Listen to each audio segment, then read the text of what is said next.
My amplified unit. Hopefully you guys got me on playback, man. Hold on. We got storms coming in.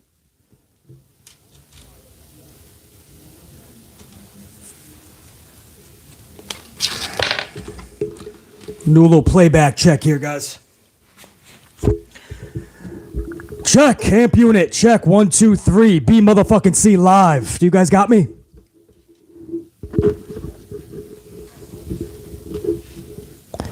All right, my playback is all right, guys. We got some storms coming in. I'm going to hope that we can get through this live stream. We got a lot of bad weather coming in. So I'm going to keep rocking, man. I got a little bit of static in my playback, but not much I could do right now. So hopefully we get through this thing, man. There's some hard-hitting topics we got to discuss before we get into WWE talk. We switch out of the noise-canceling Sony bass boosts. Go to my ear pods if you don't mind. What's up, amplified unit?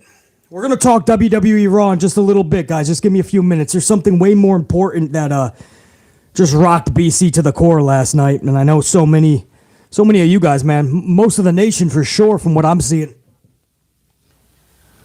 I want to give a salute right now to Damar Hamlin and family, friends, anyone close to that dude.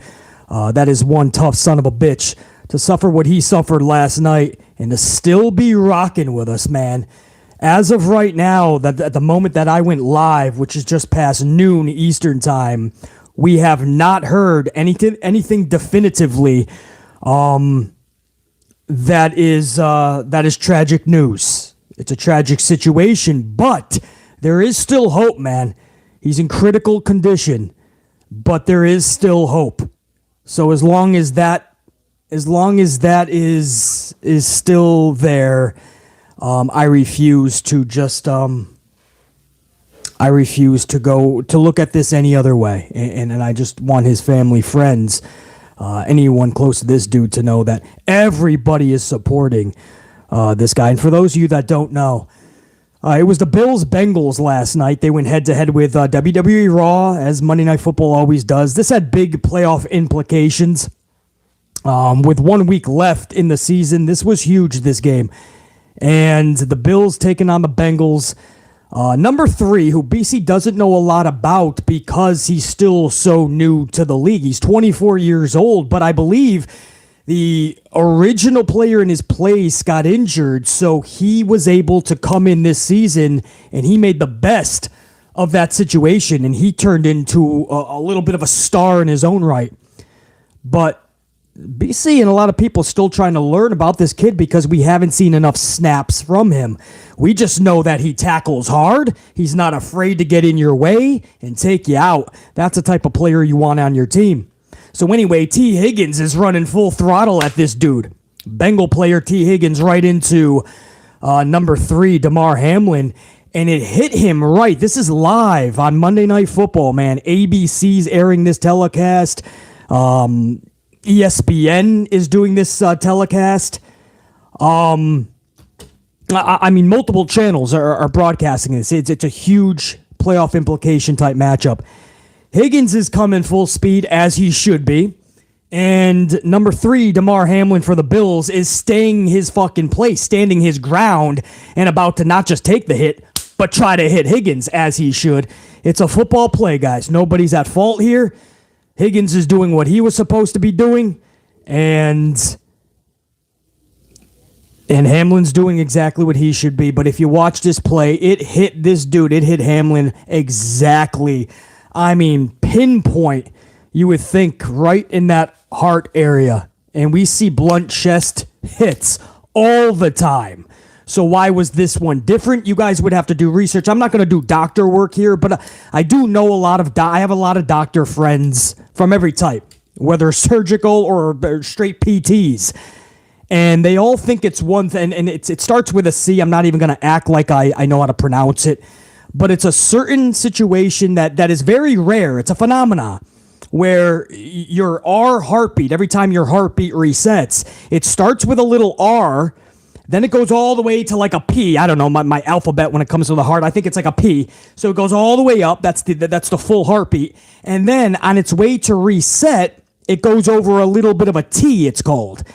And if you're hit with any blunt trauma when it's trying to reset, the electrical charge goes into disarray and you go into a cardiac arrest. This is what everybody that is telling me that has any type of knowledge in this field. And if you just go and do your own research, that's backing up what my people are telling me as well. So it's not about speculating or anything like that. The Bills have already come out and said he officially had an on-field cardiac arrest. So nobody's speculating. Now it's just about how did the cardiac arrest happen? Well, that's the best answer that any doctor right now has.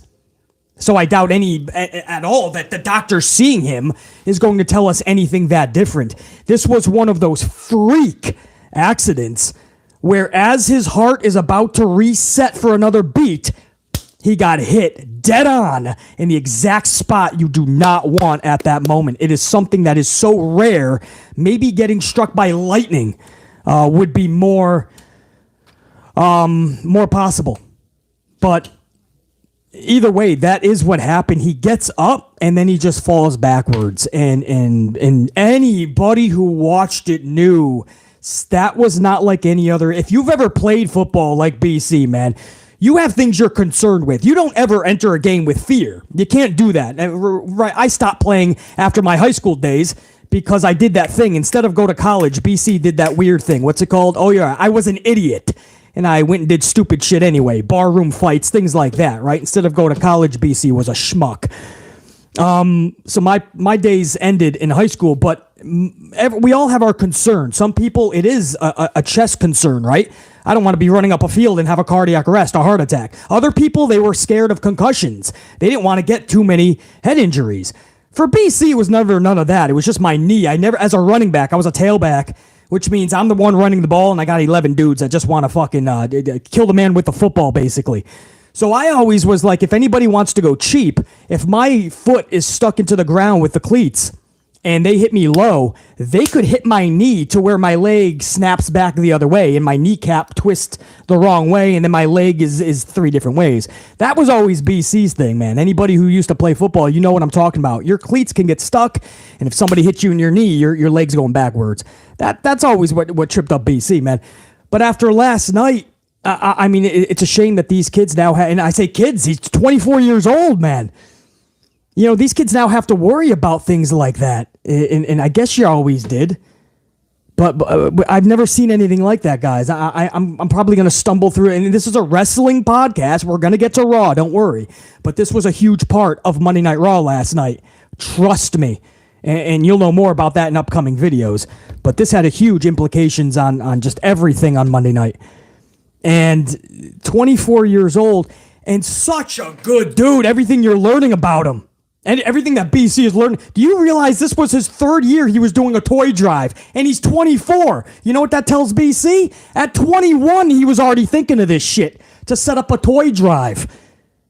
BC at 21 was in bar rooms beating the fuck out of people if they looked at me wrong, being a fucking idiot, getting arrested for being a schmuck. That was BC at 21. This kid's over here starting toy drives. You know, could have been like a douchebag, right? We still would feel bad. We'd still be praying for him. We'd still be like, oh man, I hope he gets better. But no, it's such a good fucking person, you know? Such a good human being, good head on his shoulders, whole life ahead of him that is going to be helping others. And it's just, man, it's the old saying, you know, sometimes the shittiest things happen to the best of people. And it's one of those things, man, where you just, man, such a good kid, 24 years old, and starting a toy drive when he's like around 21. I can't even fathom to have my shit together at that age. His mother had him when she was 16. 16! So you know why he went to the University of, I believe it was Pittsburgh, or yeah, it was because it was Pennsylvania. So he stuck close in Pennsylvania. I think it was Pittsburgh because he didn't want to leave his mom. How fucking awesome of a dude, man. Do you realize how a lot of people who are born from a parents that are younger, the parents are just, they're kids themselves. So they're trying to function as adults. They're trying to learn what adulthood is while having a kid. So kids are having kids. I grew up in projects, guys. I'll tell you exactly what usually happens. Those kids find the wrong crowd and do stupid shit. This kid had a good head on his shoulders. The parents had good heads on their shoulders, and he went to the fucking NFL and at 21 started toy drives and shit. Anyway, the more you learn about these, situations arise, and then you learn about them, and then you feel even more bad and helpless because you're like, fuck, he's such a good dude. Like, he's got to pull through now. This was a cardiac arrest, guys.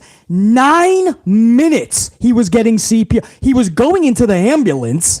Good sign, right? Catapult him to the emergency room at the local hospital and let them do their thing. He had to be taken back off of the ambulance, brought back onto the field because he lost the heartbeat. They had to initiate CPR for 9 minutes. 9 minutes. Do you realize that when you are out of it like that, your brain starts to become damaged after 3 minutes? That's down the road. First, we hope for his recovery, that he is going to be okay, safe, alive. That's number one. But then, guys, you really do have to start thinking brain damage, because after 3 minutes, and he did have to be sedated and a breathing tube down his throat. And when you're sedated like that, and when you're out of it like that for too long, that's when the brain becomes an issue. After 3 minutes, that becomes an issue. Any doctor will tell you you can learn that yourself, man. It's a world of interweb machine.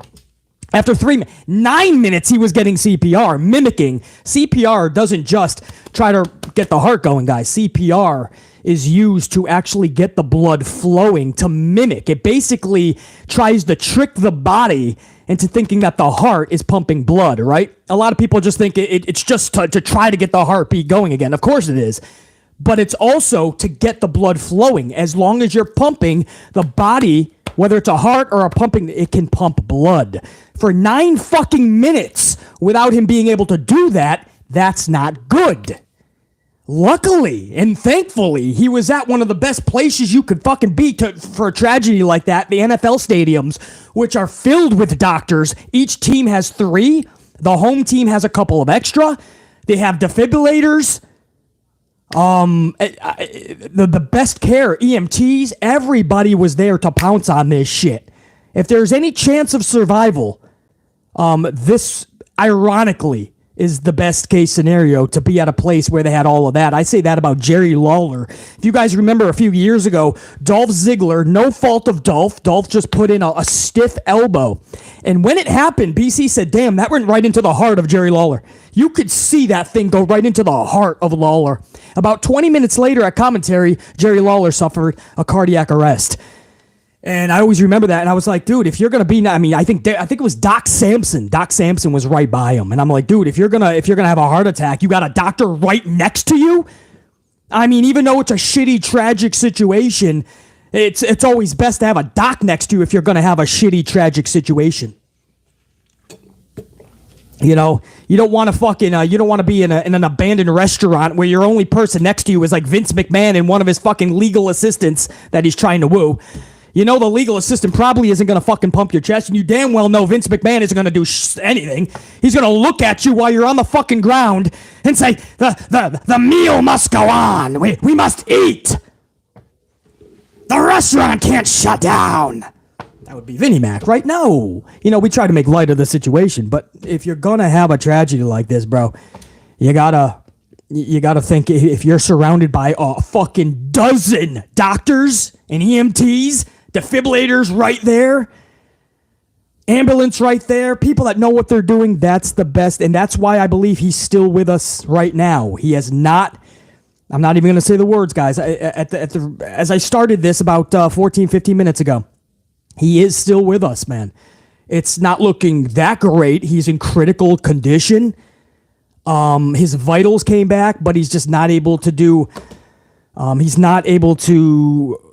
I believe it's breathe on his own, correct? Because he's still incubated, I believe is the word that I got. I mean, that's the latest news that I got. So when that happens, then you got to start thinking about like the brain and stuff like that. So guys, this had to be talked about in the cold open because this was massive.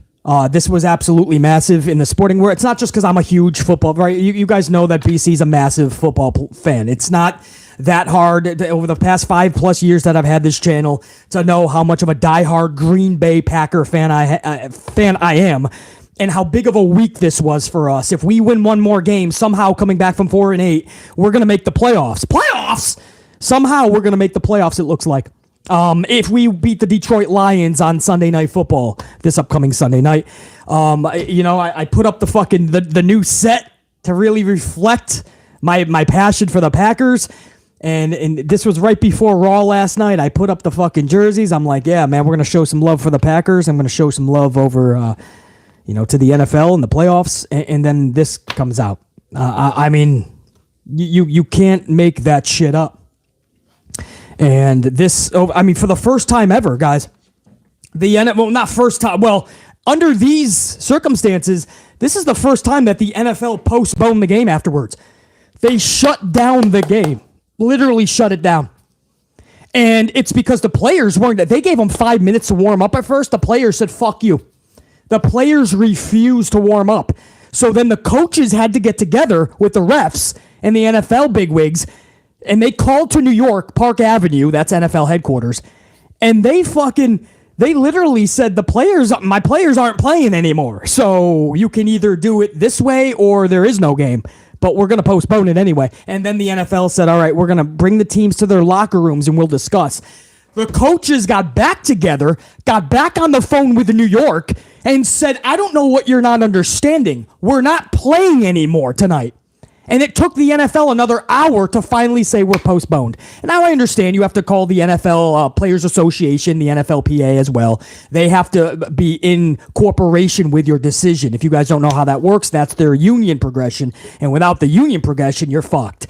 So I understand there's calls that have to be made. You can't just go, postponed. But dude, after an hour, and the players already done told you they ain't going to play no more. I think they handled that a little off. But people are going to say the NFL did the right thing. They did. I just wish they knew they had to do that. They almost, for the longest time, it was Vince McMahon WWE type shit, where it's like business as usual. No matter what tragedy happens on the field or in that ring, the show must go on. And you guys see what I have in the thumbnail, the headline. The thumbnail, let's just go with that, where I just put the night the show stopped. This was the night that everybody, and it was the second day into 2023. This is the show where everybody said, enough, bro. You're not a badass. You're not super fucking tough because you had the show go on. You're an inconsiderate fuckwad to absolutely make people go out there when their brother or their sister had just had a tragedy, and you're going to make them perform. I didn't really think about it. I was younger when the Owen Hart situation happened. And there was a big thing at that point. I was, not that young, a teenager, I believe. I forgot. I was younger, right? So I didn't really, I couldn't understand why everybody was such at odds. Like all these people were so passionate that the show should have ended. And BC was kind of like, well, what do you do? I mean, people paid. There was a few matches still left. Didn't the show have to go on? Now that I'm older and more mature-ish, now I understand. You're asking your Owen Hart's brothers and sisters to go out there and perform after they knew the dude just passed away in the ring by a tragic accident. That's the definition of a heartless bastard. That is the definition of a stupid person. And that's what Vince McMahon was on that night. I can now look back at it and say that. Because I didn't think about it, right? Last night, the game is so big, it's got huge playoff implications. I'm like, they gotta play the game still, right? I mean, sadly, because that's all we've known growing up. We've never seen a game just postponed because of an injury of any sort. As sad and as wrong as it felt, you asked yourself, are they really... they're not gonna stop it because it's the NFL. Until the player said, fuck you, dude. We're not warming up after 50. We're not warming up after 5 minutes.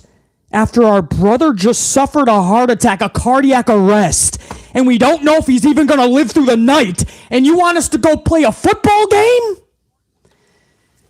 It wasn't until that moment where I was kind of like, damn, now I see the Owen Hart conversation more vividly. How the fuck you would ask your roster to go out there and perform, put their lives on the line, pick up their fellow wrestlers and put their lives on the line when their heads are clearly not in the right spot. You can be 80, 90, 100 years old. The cool thing about life is you never stop learning and you always continue to mature and grow. And last night I had one of those growth moments where now I can see vividly what a heartless bastard looks like. And I've been one for a long time. I was one of those dudes where it's just like, oh, suck it up. Show must go on. Because that's what I've learned all my life through sports. The NFL, Vince McMahon's WWE, show must go on. Somebody got injured, tragically. Life may have been lost. Swipe them to the side. There's nothing else we can do. We have to play this game. We have to get these matches in. And last night, it became evident, no, that doesn't have to happen at all. In fact, the opposite needs to happen. You need to shut down the game. You need to shut down the pay-per-view.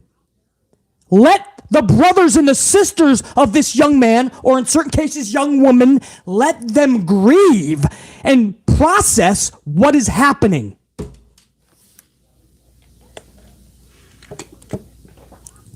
They stopped the show last night, man. They stopped the show. And because it was no longer a show. You know, one of their brothers went down and a cardiac arrest, 9-minute CPR. The team is in tears, crying, and you want them to have 5 minutes to warm up to play your little game. All of this, I always said, my life is my Green Bay Packers. My life is my New York Yankees. My life is my New York Knicks. Man, last night is one of those sobering moments where you remember it's actually just a game. And I say it all the time with professional wrestling, you know, when somebody gets injured and I say, wow, you remember, you know, they're putting their bodies on the line for us. Doesn't stop them from being critiqued in shows like this. And when somebody's just not good at what they do, we talk about it. When somebody botched or fucked up, we have to talk about it. When the show is just not good, we have to talk about it. When it's great, we love talking about it. When there's positive shit and when they're doing great, we love it. It's not going to stop the critiques.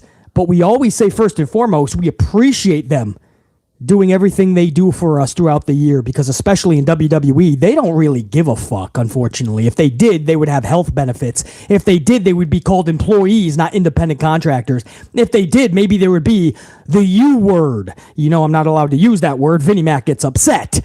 But there would be a U word in WWE. They don't actually give a fuck. They act like they do. They say, we're going to give everybody time off. No Monday Night Raw last week. But then they send out 2 units, 2 separate cities. Raw goes to one city, SmackDown another. 2 other splinter units have to be there with crew. And over 150 people, when you put it all together, did not get to stay at home with their families for the holidays because McMahon's and Levesques got greedy. If you wanted to put on the USA show, you would have just needed 25 to 30 more individuals. It was not done so that people could be at home with their families. Trust me. That's what pisses me off. You know, the fans, I believe, care more than some of these owners. The fans care more than the promoters. These individuals are literally just like circus performers. The best way to put it. You are my performer. I pay you. Go do what I tell you to do. If you become a problem, if there is an issue, if there's a situation, run to the side, get it solved. If you can't, move on. But I need to make money. That's what they are these days.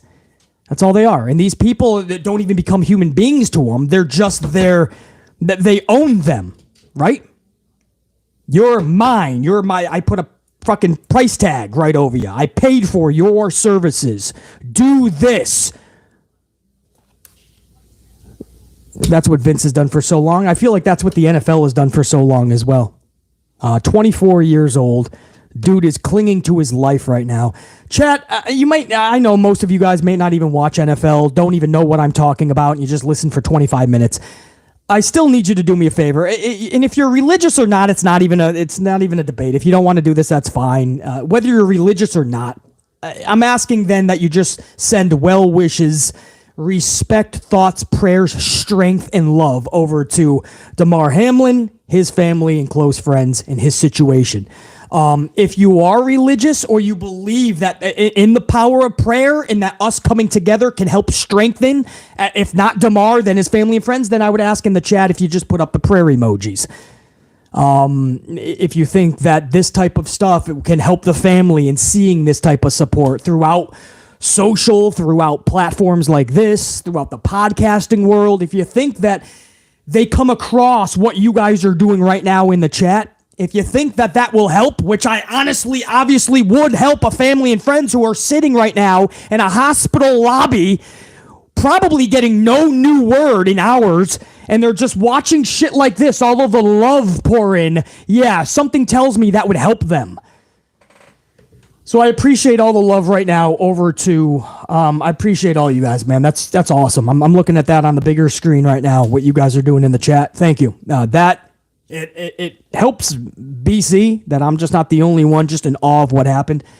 But this is the type of support. And again, it doesn't matter if you're religious or not, or you believe in prayer or not. It doesn't even matter, bro. It's this type of love, strength, and respect that we send to him and his family that obviously is going to help. This is what you call unbelievable. This is when everybody comes together to strengthen a human being, a family, and everyone in his circle. So I appreciate that, guys, big time. I really do. This is a situation that it still has BC shook. I can't, and I didn't see it live, by the way, guys. I was doing my due diligence. I was doing my notes on Raw for you guys, and until you know how I had to find out about it. It wasn't too long. He was still on the field, unfortunately, and getting CPR, but I found out because I had no choice but to switch the channel because WWE RAW was that bad. I mean, hour 1 was actually pretty decent. And once hour 2 started, it's like they couldn't be bothered putting on a good show. And I think it was like, it was the 6-man tag or with Profits and Owens, or it was Chad Gable and Elias. But I had to switch the channel and just see what the score was and see what was happening. And because I just couldn't do it. I mean, it was that boring. WWE RAW, second hour, and so on was just that bad that I had to change the channel. And that's when I came across it and started doing all my due diligence and seeing all that, man. Gable and Loomis, yeah, what I say, yeah, Gable and Loomis, Dexter Loomis, yeah, they were in a match for no fucking reason at all. Anyway, we're gonna get to that Raw's full review. I'm gonna get to now, but thank you guys. That's the word that I wanted to talk about. I run a podcast, sporting-ish, talking about wrestling, but you guys know I'm a huge sports fan, huge NFL football fan, Green Bay. Let's go. Now's the time for the Super Bowl, man. So I'm still in shock. I'm still in awe. And I just wanted to talk about this because it's fresh on my mind and it's going to be for a while. And I hope that we get good news today that he pulled through. And if he does not for any reason, I don't even want to go there, but there'll be some type of tribute on this channel. I assure you, such a good kid, 24 years old, third year he was doing a toy drive. It took me when I finally hit my fucking 30s. You guys remember a few years ago when I finally did a toy drive, right? Because I started to see that helping human beings, but being a good person is far better than what I was previously. This kid got it from the jump. Doing toy drives at the age of 21. Here he is, 24, entering his third toy drive. He had $3,500 accumulated. There was like a GoFundMe or something. You guys can check it out. He had $3,000+ for his toy drive. Guys, he is currently near 4 million after last night's tragedy. So everybody is coming together. $4 million on the toy drive. All right, guys, I will talk about wrestling now. I wanted to do 15 minutes of a cold open on Damar Hamlin. I ended up going a half an hour because I'm just befuddled. And once BC starts drinking his 4th coffee, this is what we talk about. So Damar Hamlin, much love and respect to you. We will be pulling for you. You just earned a fan in BC and so many others because you didn't just start to become a good football player in your first real year playing, but you are a fucking tremendous human being, we all found out. And that's something that will live on through the test of time. Damar Hamlin, our thoughts, our prayers, our strength, our love is to you and your family, man. And to T. Higgins, this is not your fault, bro. You did a football move. It's called a tragic accident. Wrong place, wrong time for everybody, wrong situation. This is not T. Higgins' fault. Damar Hamlin, salute. Thank you guys for giving me that half an hour live on my channel. I appreciate that. All right. Now, as hard as this is, BC now has to switch focus and talk about pro wrestling. I know this seems so secondary, so irrelevant. I totally understand, but I did my notes. I watched the show, and I still want to give my unit a review. So it's not going to be a good one. So if you guys want positivity after such sorrowing news like Damar Hamlin, if you think that me talking about Raw is going to be any better, it's not going to be. Hour 1 was actually decent. It is clear that Paul 3H's Levesque does not know how to produce a 3-hour show. He admitted that at least. At least he admitted he doesn't know what to do with a 3-hour Raw, and it's easier with 2 hours. We see that with SmackDown clearly being better than Raw. So if that's the case, just stop the 3rd hour. Something has to be done here, guys. Something has to be done where the 3rd hour, I understand, BC, it's too much money on the line. USA will never do it. I know. I taught you guys that, man. I know all about the business, and I know how much they're financially getting from the 3rd hour. But, guys, something has to be done because the USA Network and WWE is just going to lose in the long run. The more that the ratings go down and the more that the interest is derailed.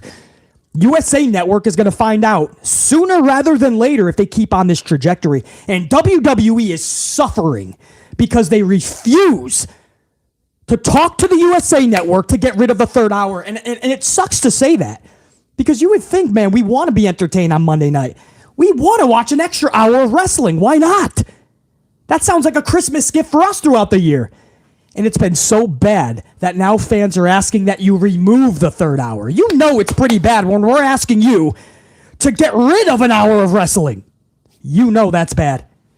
But guys, the sad truth is that they don't know how to do a 3-hour show anymore. It's not like it was back in the day. There is no more creativity. It's so bad. And you start off with a decent hour, and then by hour 2, you're seeing it go off the rails. And by hour 3, if you're not sleeping, you want to bang your dome piece to a brick wall.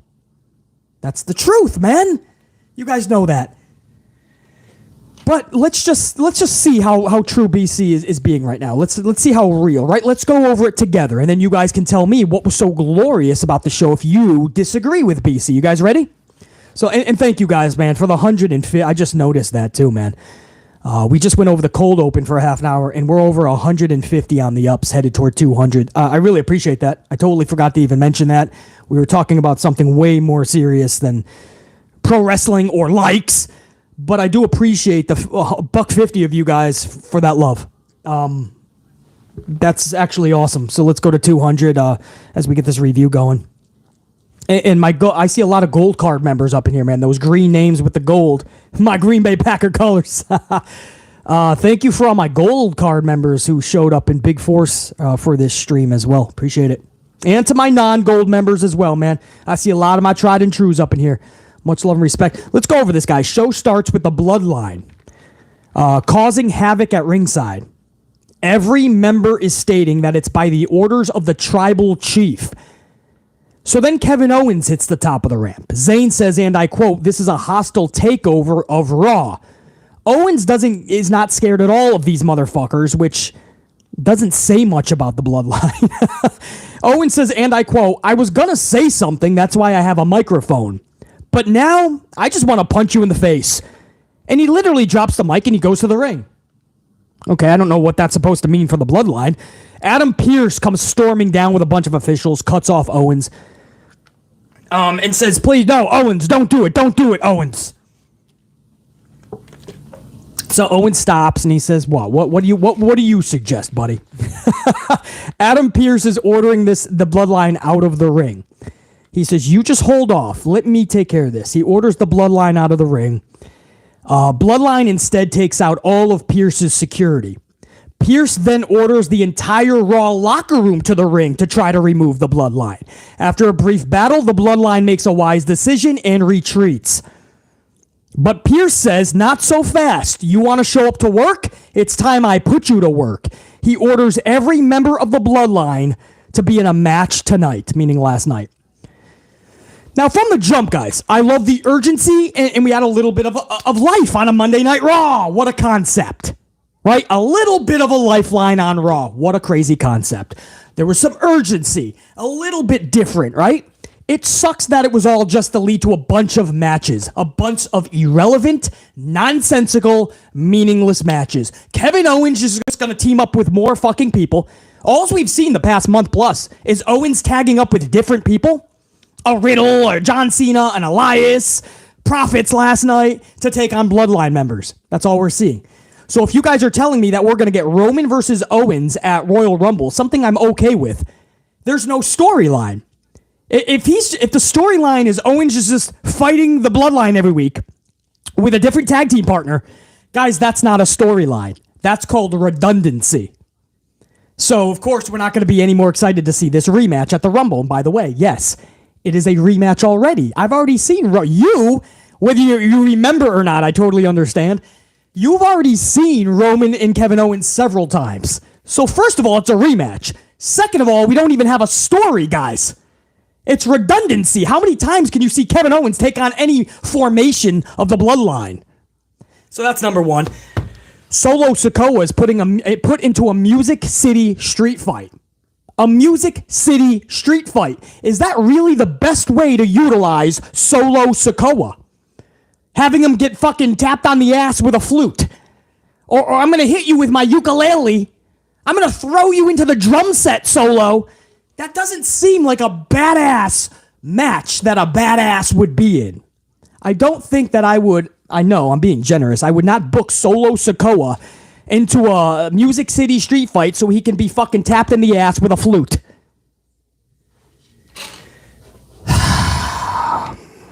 And then you have the Bloodline doing this fucking another week in a row where we're doing the Bloodline is going full anarchy, right?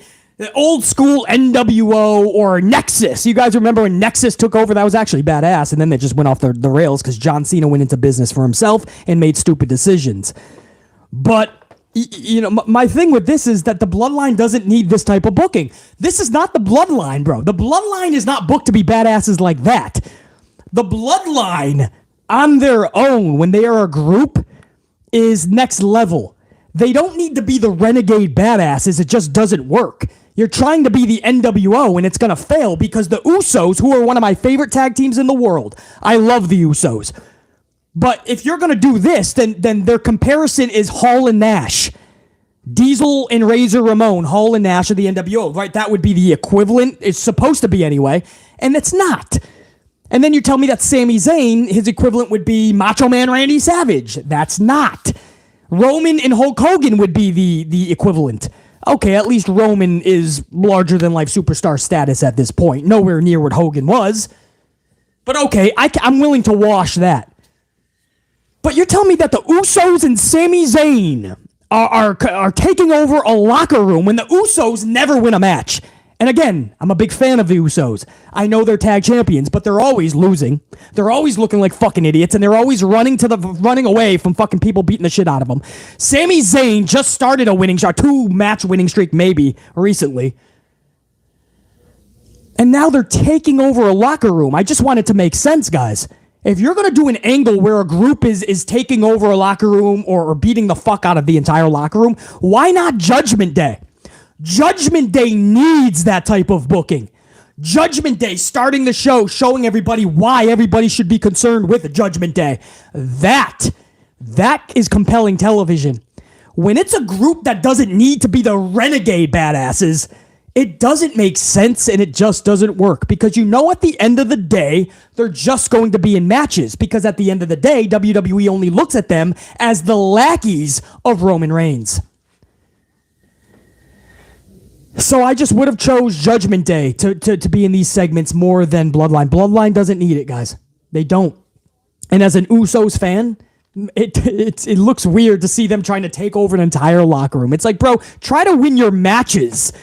Try to win your fucking non-title match. Try to win your matches before you can take over a locker room. Doesn't make sense.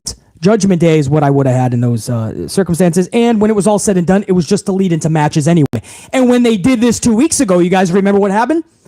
They looked like badasses, right? They were taking out the locker room. And by the end of the night, the Usos got beat in the middle of the ring. I think it was Jimmy who got pinned. And then they ran to the back. They were holding their heads. The other members had their heads down. And they had to run away because Kevin Owens was beating them up. So what's that type of 50-50 creative booking doing? I mean, by the end of the night, did that seem like a hostile takeover to you guys? Because I've seen NWO take a hostile takeover. I've seen Nexus do a hostile takeover. That was not a hostile takeover. They ran away when the locker room came. Guys, are you understanding that they all just said, we are doing a hostile takeover of Raw? 2 minutes later, the locker room left catering and, oh yeah? Let's see how hostile it's going to be. They go to the ring, and the Bloodline ran away. Ran away, like, through the crowd. Like, rain check. Rain check on the hostile takeover. Is BC the only one that finds this hilarious, and we shouldn't be laughing at it because it was supposed to be a serious segment? How is that a hostile takeover, guys? So that's the first. Again, the positive here is that we did start with a little bit of chaos. We started with some life, right? We started with a little bit of a fucking pulse for this stupid show, which is something we don't always get, man. Bianca Belair versus Alexa Bliss was next. Oh, and by the way, before I even go, you know what made the fucking segment even worse? Kevin fucking Patrick. Guys, it's 2023. Can't we all agree this dude needs to go? I'm not saying he needs to lose his job. He was fine as a backstage interviewer. If you want to give him a raise, give him a raise. Nobody's calling for his job, like firing him. But he cannot be a commentator, guys. He just yells out like words or sentences. He just yells them out. Oh my God, it's Kevin Owens. We know it's Kevin Owens, Kevin. We know it's Kevin. We see that. Do you have anything else of value to add? Corey, it's Kevin. We know Kevin, like it's Home Alone. We get it. I can't believe it, Corey. Neither can we. Can you add anything else, Kevin? Such destruction. We know. What else can you say? It's like he's fucking got a crayon and a coloring book and he's writing words and then he shouts them. Can't believe the devastation. He just shouts it. And it sounds so bad, man. He just doesn't have the broadcaster voice, the commentator. Oh my God, it's Munchkin. She's with Becky. Munchkin and Becky. Oh, Damage Control's in trouble. Back after these messages. It's not even like shit. He just yells the words, guys. Guys, you know I'm right. That may seem harsh. I don't even care anymore. I mean, he's ruining any semblance that could be a good segment. Anything that could be good is ruined by the soundtrack. You know, we were fortunate growing up in the 80s. We had the soundtrack of like the Gorilla Monsoons, the Bobby the Brain Heenans, even Lord Alfred Hayes. Welcome to Coliseum Home Video. You remember Alfred Hayes? In the 90s, we had the Jim Rosses and the Jerry Lawlers. I mean, we had the soundtrack to our... I can't imagine today's youth growing up and watching pro wrestling, and their soundtrack is Kevin Patrick. Such destruction! I can't believe it, Corey! I can't believe what we're witnessing! Raw's gonna continue! Corey, I can't believe it! Oh my God! Corey! Sounds like he's having a sexual adventure or something with Corey. I don't know what he's doing. But he's just shouting out words, man. It's gotta stop. Guys, I had to say that. I know it's harsh. He's such a good dude. I know he is. Kevin Patrick is such a good dude. This is not working. And it's a problem. Adnan Virk was a problem. He got canned after not too long and replaced by Jim Smith. Jim Smith sucked. He got replaced. That was too long of an experiment. Thankfully, he got replaced. Kevin Patrick, the experiment failed. He's got to be replaced. He's got to kick rocks. He's got to beat feet and seat. He's got to hit the bricks. It's not working, guys. Kevin Patrick is not working. So now we have to go back to the drawing board. I don't fucking know, but this is not working. And you took out fucking Byron Saxton for him? Byron and Corey work perfectly together.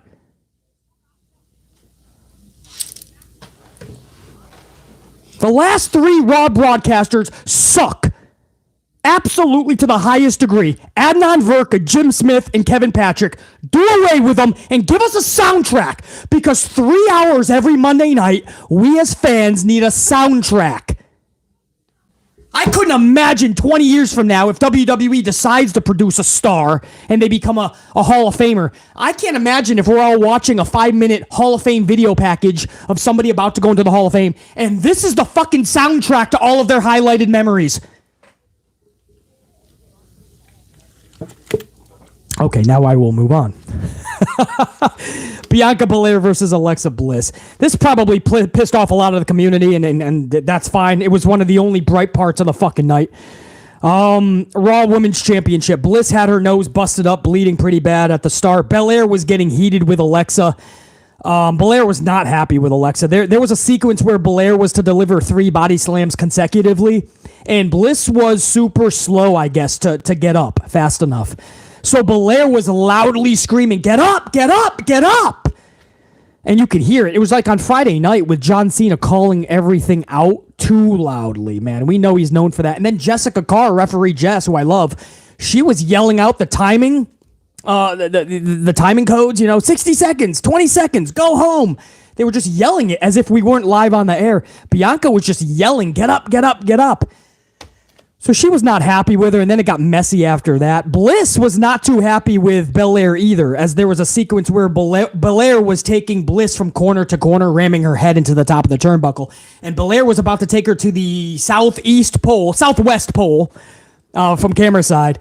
And Alexa just stopped and smacked fucking Bianca right in her stomach as like fuck you. And Bianca totally no-sells it. She understands that she roughed her up a little bit, and that was a little bit of a receipt. So Bianca kept she no-sold it, take her to the corner, and rammed her head into the turnbuckle anyway. They were just not happy with one another. The chemistry with these two was just way out of whack and way off kilter.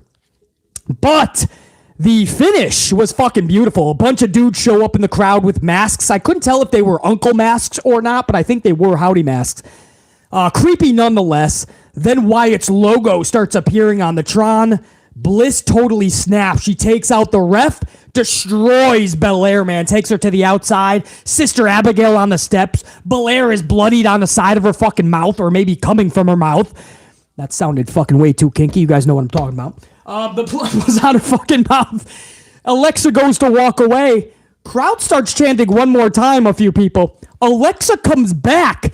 Sets Belair up for another Sister Abigail. Boom! On the steel steps. Belair has been rocked more than we've seen in a long time. Bliss, at that point, didn't care about the fucking championship. She knows something's going on in the fucking dome piece. She knows that something something's brewing, like a hot pot of fucking coffee. Something's happening with Wyatt. She now cannot deny it. I'm loving the storyline, man, with Bray and LA Knight. And you add in Bliss somehow. We don't even know how this is going to happen, but it's one of the only storylines in pro wrestling.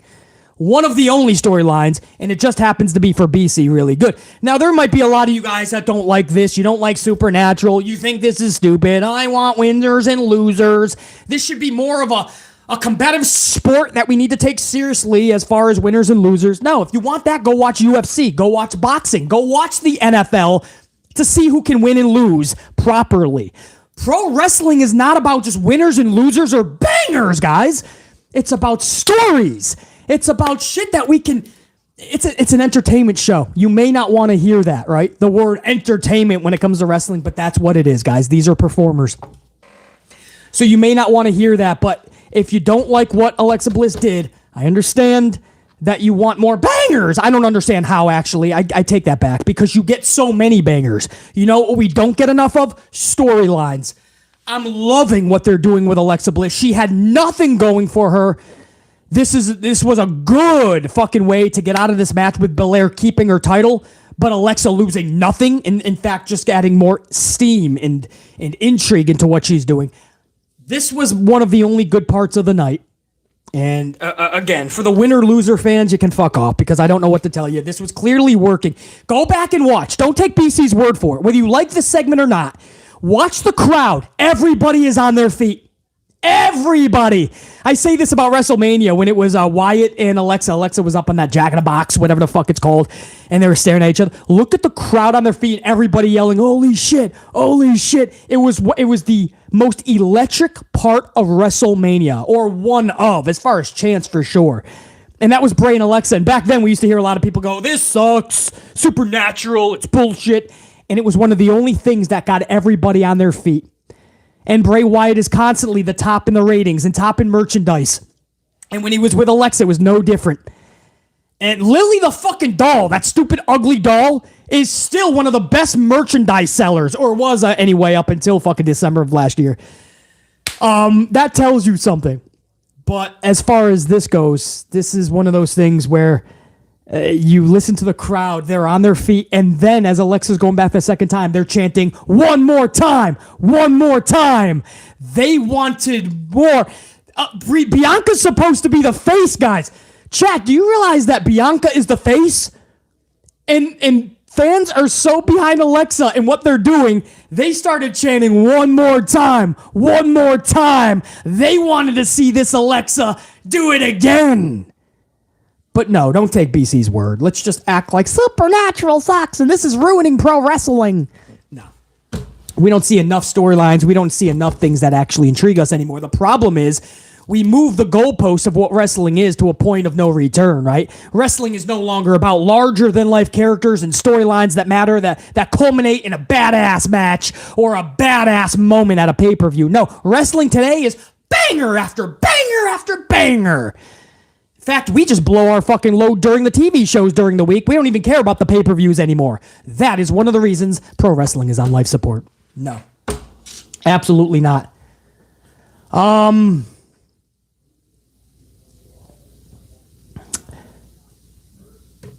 Yeah. James, no doubt, man. No doubt. It's working. But people are always going to shit on it because a lot of people just don't like Alexa either, don't forget. But a lot of people have told themselves that this supernatural shit doesn't draw, when the reality is they just don't like it. It's actually the number one rated segments all the time. It's the top merchandise sales, everything that Bray and Alexa ever did together.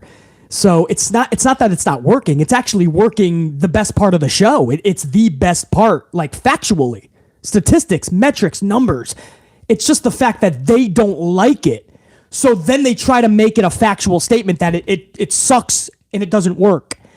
Factually, BC did the research. It actually works. It's the best part of the show. So that's the segment of that. And then we headed out of hour number one with a Music City street fight, Elias versus Solo. This is just not the best way to utilize Solo Sikoa. You know, getting tapped in the ass with a fucking flute or hitting the back with a ukulele or diving through drum sets. Or dodging a keyboard. I mean, is that really how you book a badass like Solo? The answer is no, guys. You guys know that. The funniest part of this, there was a chubby Kid Rock impersonator in the crowd. I don't know who he was. I don't know if it's a fan. I don't know if it's a country music star because they were in, I believe, Nashville. But there was a chubby Kid Rock impersonator. And he had a guitar, and he hit Solo in the back with it. And Solo no-sells it. Solo's like, who the fuck is this Kid Rock impersonator? And the Kid Rock impersonator, the chubby Kid Rock guy, he fucking just leaves the ring. He's like, shit, I'm going to go back drinking a beer and I'll make a country song. Because hitting Solo in the back with a guitar is not working for me. I got to tell you right now. I hit him in the back. And was it a hard hit? No. I had a few beers in me and I just couldn't hit him that hard. So it was a little love tap, like my girlfriend used to give me back in 2012. Oh, that was the years. I love tapped him and he turned around and he looked like he was going to fuck me up. So I said, I'm fucking out of here. That's what I said. I'm going to get a couple beers, 2-3 beers. I'm going to fucking hide under a tree. Wait till sunrise and make it to the police station. I'm going to put in a report to this motherfucker. This son of a bitch looked at me hardcore. Let me tell you. And I know Nashville pretty damn good. This is my neck of the woods, you see what I'm saying? But I gotta tell you, I didn't want to be here because Solo gonna kick my ass. So I hit him with that guitar, and I looked in that man's eyes, and I said, I'm running away. I'm getting the hell out of here. That's what I said. And I fucking ran. They ain't seen me yet, have they? No. I'm tweeting this from a remote location. Anyway, that's this Kid Rock impersonator, this chubby dude, he just ran away. He's like, fuck, what did I just do? No more beer for me. Solo really did look at him like he won't fuck this dude up, though, man. Solo was on cloud fucking nine, bro. That was the funniest part of all of this. Is the chubby Kid Rock guy who just like love taps Solo. It was the weakest guitar.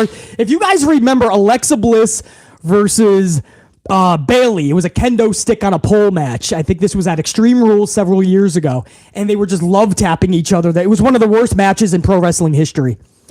If you guys remember that, this rivaled that. It was such a little shot, and fucking Solo was like, what the there's a mosquito in Nashville in January? It was like a mosquito bite, bro. Anyway, we had a Samoan spike. Pretty badass. Elias jumps off the fucking rope right into a Samoan spike. And then we get a slam through a piano that was set up on the outside. So Elias goes through the piano, and Solo wins the matchup. So that's that, man. I don't know what this did for anybody. I mean, do you guys... Elias turned into Estelle, or what was his brother's name? Estelle? Eugene? What the fuck was his name? His brother, he turned into his little brother. Estevez?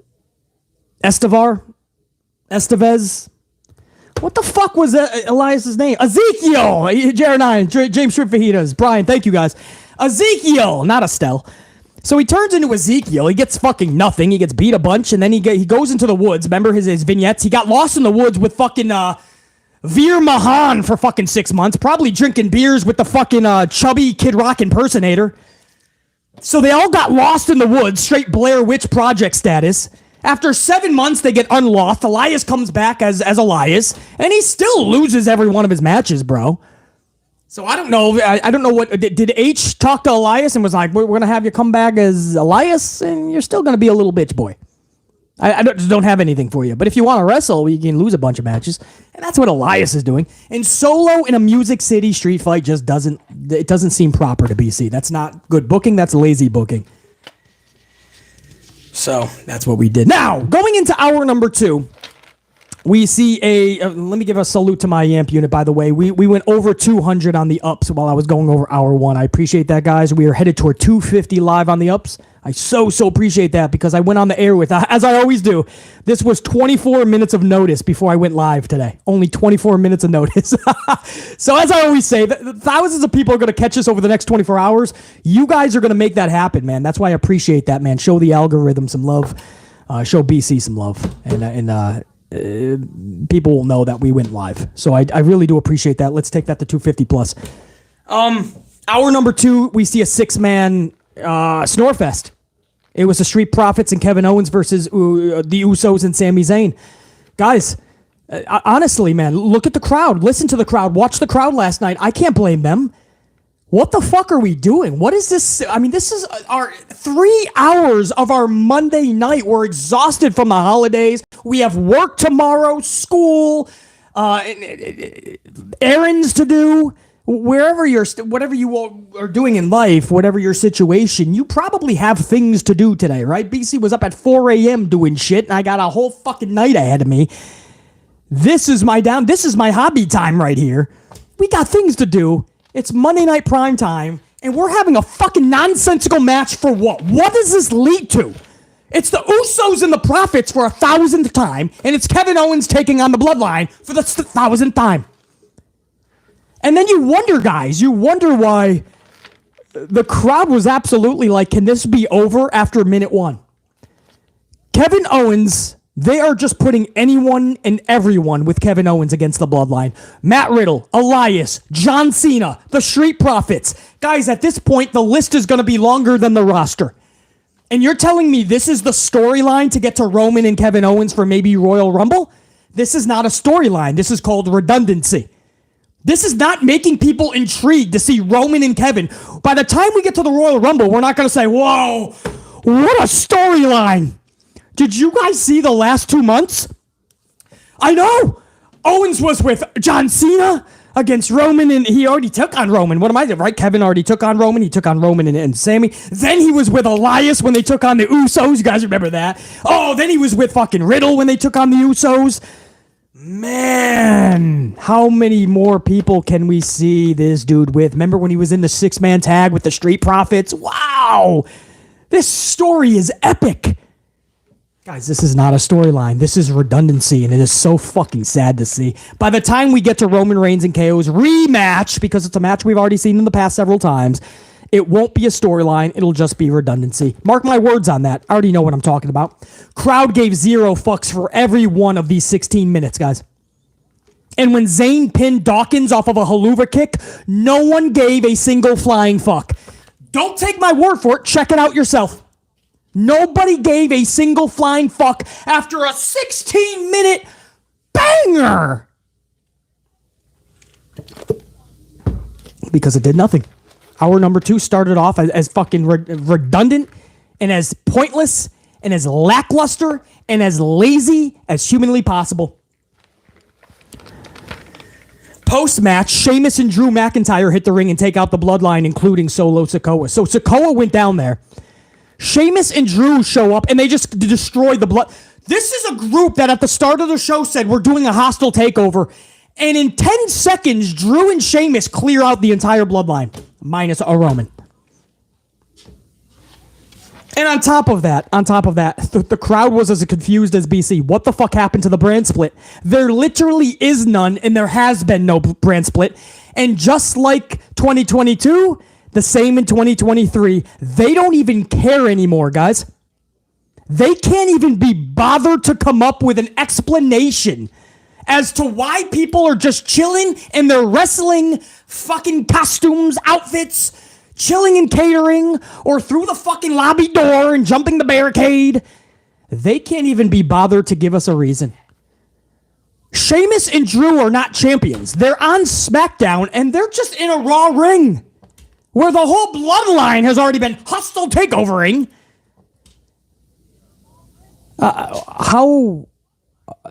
You could be a fan of Sheamus, you could be a fan of Drew McIntyre, that's great. This doesn't make fucking sense, man.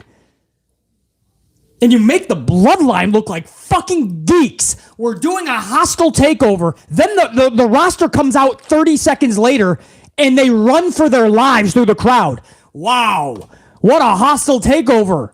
They turned into scared little pussy bitches. That made them look like idiots. Then Adam Pearce puts him in the matches. These matches do nothing for the Bloodline. And then Drew and Sheamus make them run away again after they get beat up. This is the Bloodline's best booking? This is the best way to utilize the Bloodline.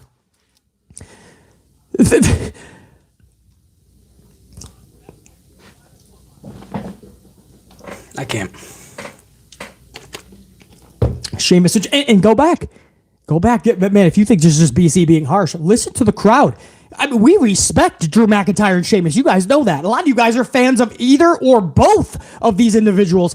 But the crowd, after they cleared the ring of the Bloodline, with a Solo Sikoa, by the way, after that, the crowd was just watching.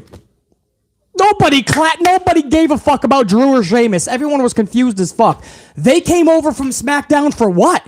Just to clear the ring of the fucking Bloodline?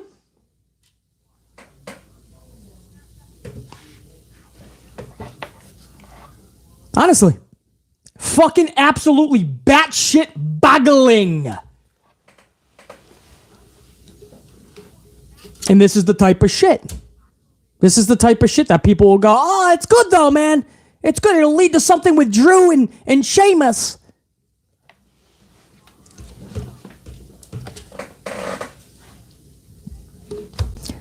Nobody wants to ask why this is being done. Why? Or were they just at Raw in Nashville? What does this lead to for them? How is this going to benefit anybody? How does this benefit the Bloodline? Come on, man. Stupid. Old school fucking Ryback. Stupid.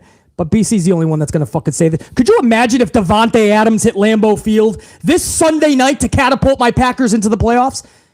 Could you imagine if fucking Steph Curry showed up at MSG to help my Knicks fucking win games? Could you imagine if we just had people showing up to different teams for a week? Aaron Rodgers shows up to the fucking Buffalo Bills? Brand split? What? There is none. Just say there isn't. Connect the fucking dots and let's move on.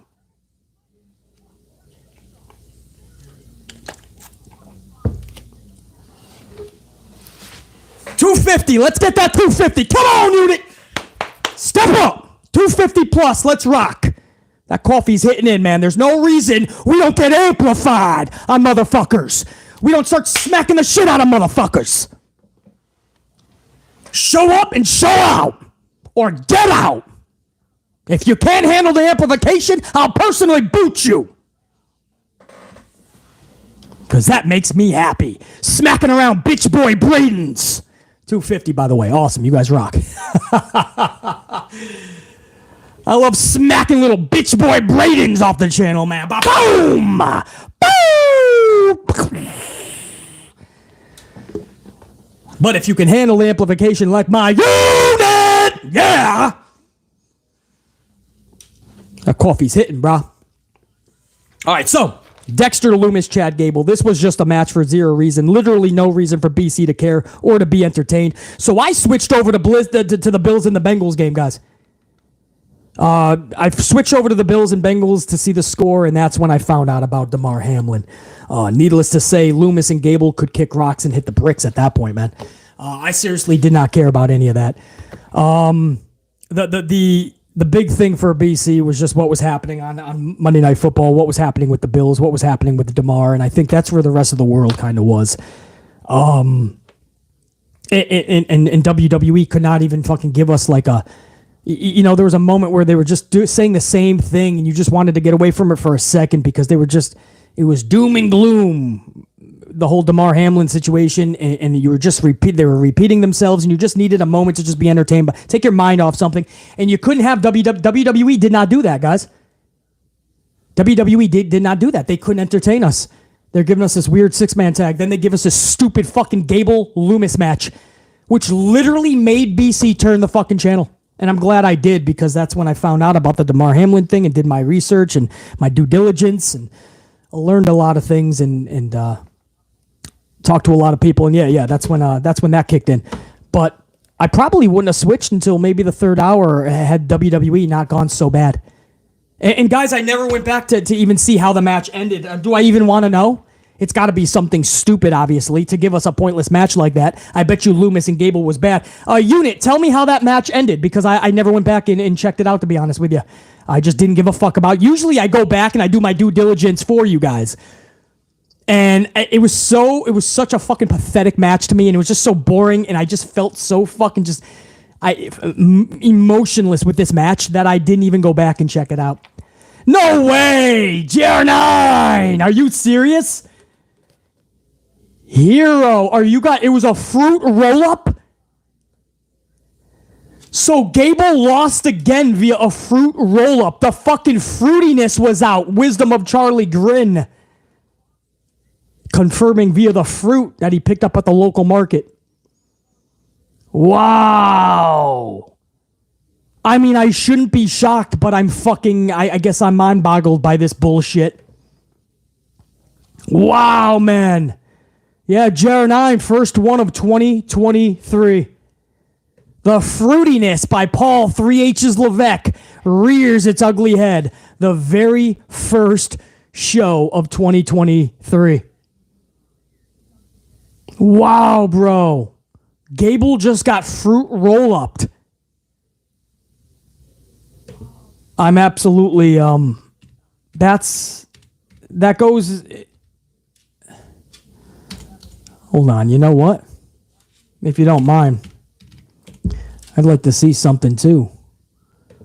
Do you know what that means, guys? Hold on, I'm going to look up something here right now. Do you guys realize that Chad Gable has now won 4 matches out of his last 50? Chad Gable has won 4 matches out of his last 50. Chad Gable has not won a match since Monday Night Raw on November 14th. And before that, the only win that he had was on a main event taping with Otis over Mustafa Ali and Shelton Benjamin. And before that, 2 months earlier on a main event taping, he only has one Monday Night Raw victory in 50 matches. 2, 3, 4, 5, 6, 7, 8, 9, 10, 11, 12, 13. And he's back on a 14-match losing streak. Wow, bro. Well, Chad Gable is awesome. Chad Gable is truly that good, man. Chad Gable is way more important than that. But nobody will say anything about 3H's. We'll all say, it's okay. It's okay. He'll be fine. He'll be fine. And then once he starts getting a push, everybody is going to praise 3H's. Watch. This is it. This is his time. 3H's knows what's best for business. He waited for the perfect time. The perfect time was when he started. That just give Chad Gable good booking. What are you talking about? But nobody wants to come down hard on this dude. You see it with Austin Theory, right? You'll be surprised how many people are like, wow, this Theory is the best. They don't even realize that all he did was put the phone down, and now he wears green booty shorts instead of his yellow and blue ones. I can't even say he's got more of a temper tantrum attitude anymore, because if you see the backstage interview he did with Kathy Kelly, it was the same. It was literally the same Austin Theory. He started the interview with the smug look. I'm better than everybody. It was the same dude. And at the end, maybe a little bit more temper tantrum. Maybe a little bit. But this is the same Austin Theory, just with green booty shorts, and he put down the cell phone. And you needed to ruin Money in the Bank for that? You needed to make this kid look like an embarrassment? You needed to make us fans like BC never be able to forget such a fucking travesty, booking-wise? That's what you had to do just to put green booty shorts on the kid? Just to put the fucking cell phone down? That's not a repackaging. That's not a reset. Nobody in their right mind is going to give Triple H, Paul 3H's Levesque credit for turning Theory around. This is Vince McMahon's fucking orgasm. Who was being pushed with VKM? It was Austin Theory. Who's in the main event last night? This is Vince McMahon making sure that Theory is booked properly. And 3H's pulled a fast one on all of these idiots in the community. All these schmucks that are fucking sucking the schlong of 3H's. Wow, H really turned around Theory. H is laughing at every one of them. Vince McMahon is laughing at them. All they had to do was embarrass the motherfucker, kill the concept of Money in the Bank, and call this a reset. Call this a repackage. And now all of a sudden fans are clamoring for the new Austin Theory. And BC watched it all. It's insane to see how easily manipulated human beings can be. Because Paul 3H's Levesque and VKM manipulated the fuck out of their own audience. Basically, it is a better Theory, though I do feel he's more intense. Nope. His interviews are the same, and his wrestling is the same, and the way he wins his matches is the same. Last night was a low blow. We'll get to it, but I think it was just like a low blow, 8-town down. This is the same, and we're seeing the same fucking matches with Seth Rollins that we saw 86 times in the past. This is not to you, it's a reset because you're being fed this fucking horseshit by VKM and 3H's. You're being fed horseshit and you're accepting it. You're like, please, sir, can I have some more? This horseshit is amazing. Meanwhile, the rest of us with common sense and logic, the rest of us that see what's happening, this is not a repackaged Austin Theory. It's the same dude, different colored trunks, and he put the phone down. You could have done that without the way that you went about business. So, I just don't understand.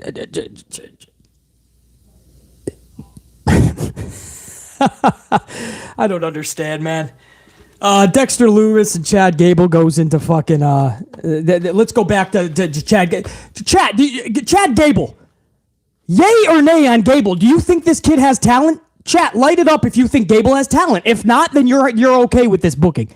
Chad Gable is 4 wins out of 50. Do you guys believe that Chad Gable deserves better than this?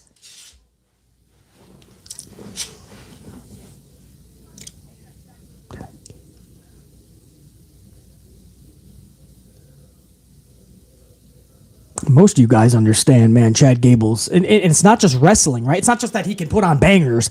It's the fact that this kid can fucking entertain on the microphone. He's got personality. He's got character. That's the shit, man. That's the shit. Triple J 82, Big Nang Fury, John Cena 2011, Marie, Predator Kingdom, EZ Does It, Lord French Fries, Renee G, Joseph Ramos, Scope the Viking, Thorsten, DJ's a Prodigy,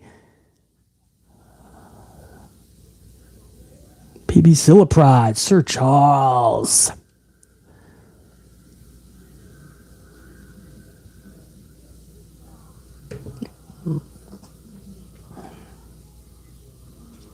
Ray Hunt, Silver Black. Yeah, you guys are just as stunned as I am on this shit. Yeah. Thank you guys, man. I had to make sure that like we're still on the same page here and that we haven't just become so like just like jaded to watching Gable lose that we're just like, oh well, it's just Gable. McMahon and Levesque don't see anything in him. All right, no harm, no foul. You know, I hope we haven't gotten to that point, guys. We have to still stand up and shout loud about this dude just receiving just pathetic fucking booking. And by the way, speaking of AJ Styles, who's had horrible booking for 2 years, tied at the hip of Omos in this weird thing with the Judgment Day that never really culminated in anything or just not used at all. It was a weird 2 years for AJ Styles. I told you guys last week that there was an ankle injury at a house show. We didn't know the severity. If it was a sprain, it could be up to 6 weeks. And if it was a break, it could be up to 6 months, depending on the healing process. And unfortunately, guys, it was the worst case. It was a break. He broke his ankle. So we wish the best for AJ Styles. I tell you guys all the time, I still feel even at this day, he might slightly be out of his prime, but he is still one of the best wrestlers today, AJ Styles. It is criminal how he has been booked, and I hope that when he comes back, we get main event AJ Styles back, because AJ Styles still has a lot to offer, and he is still best for business. I truly believe that, even though he hasn't been booked as such, and even though people may have given up on him, AJ Styles is still incredible. So we wish the best for him. Hour number 2 ends with Damage Control in the ring. Bayley cuts a promo, acting as if she's been booked good since she's returned. I mean, Bayley is acting like she's on cloud 9 and life is great in WWE, when Bayley's booking is absolutely atrocious. The fact that Io and Dakota have tag titles is actually I have to remind myself. And I am so high on Dakota. And Io Sky is one of my favorite pro wrestlers on the planet. And so it pains me to say that I got to remind myself that that they're tag team champions. I have to remind myself because there is no tag division. It's completely irrelevant. It's completely non-existent. So Damage Control, nobody knows what they're doing with them, and Paul Levesque, sadly, 3H's doesn't know what he's doing with them. So Bayley's in there acting like they're fucking literally taking over the roster, which is what they claimed at SummerSlam, and then they never fucking did that. So she's talking a bunch of shit. Becky Lynch comes out, and somehow we get a 2-on-1 handicap match. Io and Dakota versus Lynch. Supposed to be, anyway. When we kept back from commercial, Becky Lynch has Munchkin or Munchies. Munchies is with her. That's fucking Mia Yim's new nickname. Munchies, Munchkin, whatever the fuck. So Becky Lynch and Munchies, they take on Io and Dakota. After a brief match, Io pins Munchkin with the over the moonsault. So just like that, Io... It's good to see champions win, by the way. And Io and Dakota should not be losing to anybody right now. But I don't know why they needed to be in there. I don't know why Becky Lynch and Munchies needed to be defeated in a nonsensical match. Unless it's just to remind people that Dakota and Io have tag titles. So if that's the case, try to formulate a real tag team division, 3H's. Create a division, man. You don't have a division. So tag titles are meaningless. So fucking stupid, man. And is that the best way to fucking book Becky Lynch, by the way? We're right back to where we were. Becky Lynch and Bayley face to face. This is how we ended 2022. New year, my ass. And if you want to go into hour number 3, the main event was Seth Rollins and Austin Theory for the U.S. title match. Again! What the fuck, guys? 18 times since October. They faced each other 18 times. This includes TV, pay-per-views, house shows. 18 times in the last 3 months. Guys, Rollins pinned Theory on Raw October 31st. Rollins pinned Theory again 1 week later, Raw November 17th. Theory defeated Rollins and Lashley at War Games Survivor Series November 26th. Theory defeated Rollins on the 17th of last month. I mean, how many times do I have to go over matches we've already seen? And here we are, 2023, and 3H's does the same thing VKM used to do. I don't have any creativity. I can't be bothered. Let's do the same matches we were doing in 2022. And we did Seth Rollins. I could not believe when I heard that that's what they were doing. Rollins, Theory, again. Again in 2023. New year, new regime, my ass.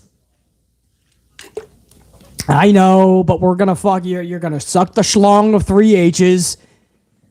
You're still going to give him the benefit of the doubt, even though you said, by Royal Rumble time, man. By Royal Rumble time, he's going to have all his ducks in a row. He needs to spend the rest of 2022 correcting VKM's wrongs. Well, 2 wrongs don't make a right. All I'm seeing is him double down on Vince's wrongs. Do the same fucking shit. And if you think VKM win anywhere, you're wrong. This is still VKM and 3H's. That's the difference. It's a VKM 3H's production now. They're both calling a lot of all the shots. And now you're seeing how bad this is when a McMahon and a Levesque get together. Again, 18 times in the last 3 months, and a bunch of those were televised. We saw this match. New year, new regime, okay. Theory defeats Rollins, A-Town down. Initial ref goes down, and then a second ref hits the ring, checks on the first ref, low blow, A-Town down, Rollins gets pinned. And that's literally, you're thinking something big's going to happen, right? Nothing. We faded to black. We went off the air. Why would you fade to black? You fade to black when there's a cliffhanger, and we're like in awe, and then you fade to black, and we're all at the edge of our seat. We can't even move because we're thinking about what this leads to. Shit, next week we have to tune into this. That was an amazing ending. It's called a cliffhanger. No, Theory just wins the match. And I'm sure everyone went on social and went, what a banger! This is the best Theory ever! Nobody's talking about how it's the same Theory. It's the same match we've been seeing nonstop in 2022. And it's the same no cliffhanger, no exciting finish of Monday Night Raw. Nobody wants to talk about, well, BC will talk about it. Because I don't sugarcoat shit. I'm not going to bullshit you. I don't care who gets offended. I don't care who cries. I don't care who says, Beasley, you're an asshole. Beasley, suck it, man. You asshole. Shut the fuck up. Fucking internet bitch slap motherfucker. Shut up. Shut up. Well, fuck you talking to? Watch your mouth. I'll tell you exactly what happened last night. H could not be bothered to put on a good show. And after 1 hour of semi-interesting shit, he fell to the wayside in the second hour and couldn't even be bothered in the third hour. It's the same shit we saw in 2022 in the last 7 to 10 years. VKM, 3H's, it doesn't matter. It all sucks. It all sucks. And now it's 2023. Now we have a few weeks left before the Royal Rumble, and there's still no fucking excitement. It's clear 3H's needs a lot of help. He cannot do 3 hours of Raw, that's for sure. I don't know what 3H's can do. I don't know what 3H's can do. Exactly right. Bonkers, there was no Judgment Day. They should have been the ones doing the takeover if there was going to be one. Bronson shows up a couple weeks ago in the stupidest of fucking ways, tied at the hip with The Miz like everybody debuts or gets linked to, right? Tommaso has to be linked with the Miz. Johnny Gargano's linked with The Miz. Dexter Lumis is linked with The Miz. Bronson Reed's linked with The Miz. And then you don't see Bronson again. Goodbye. What a debut by Bronson. Yeah, that's 3H's knowing that he botched.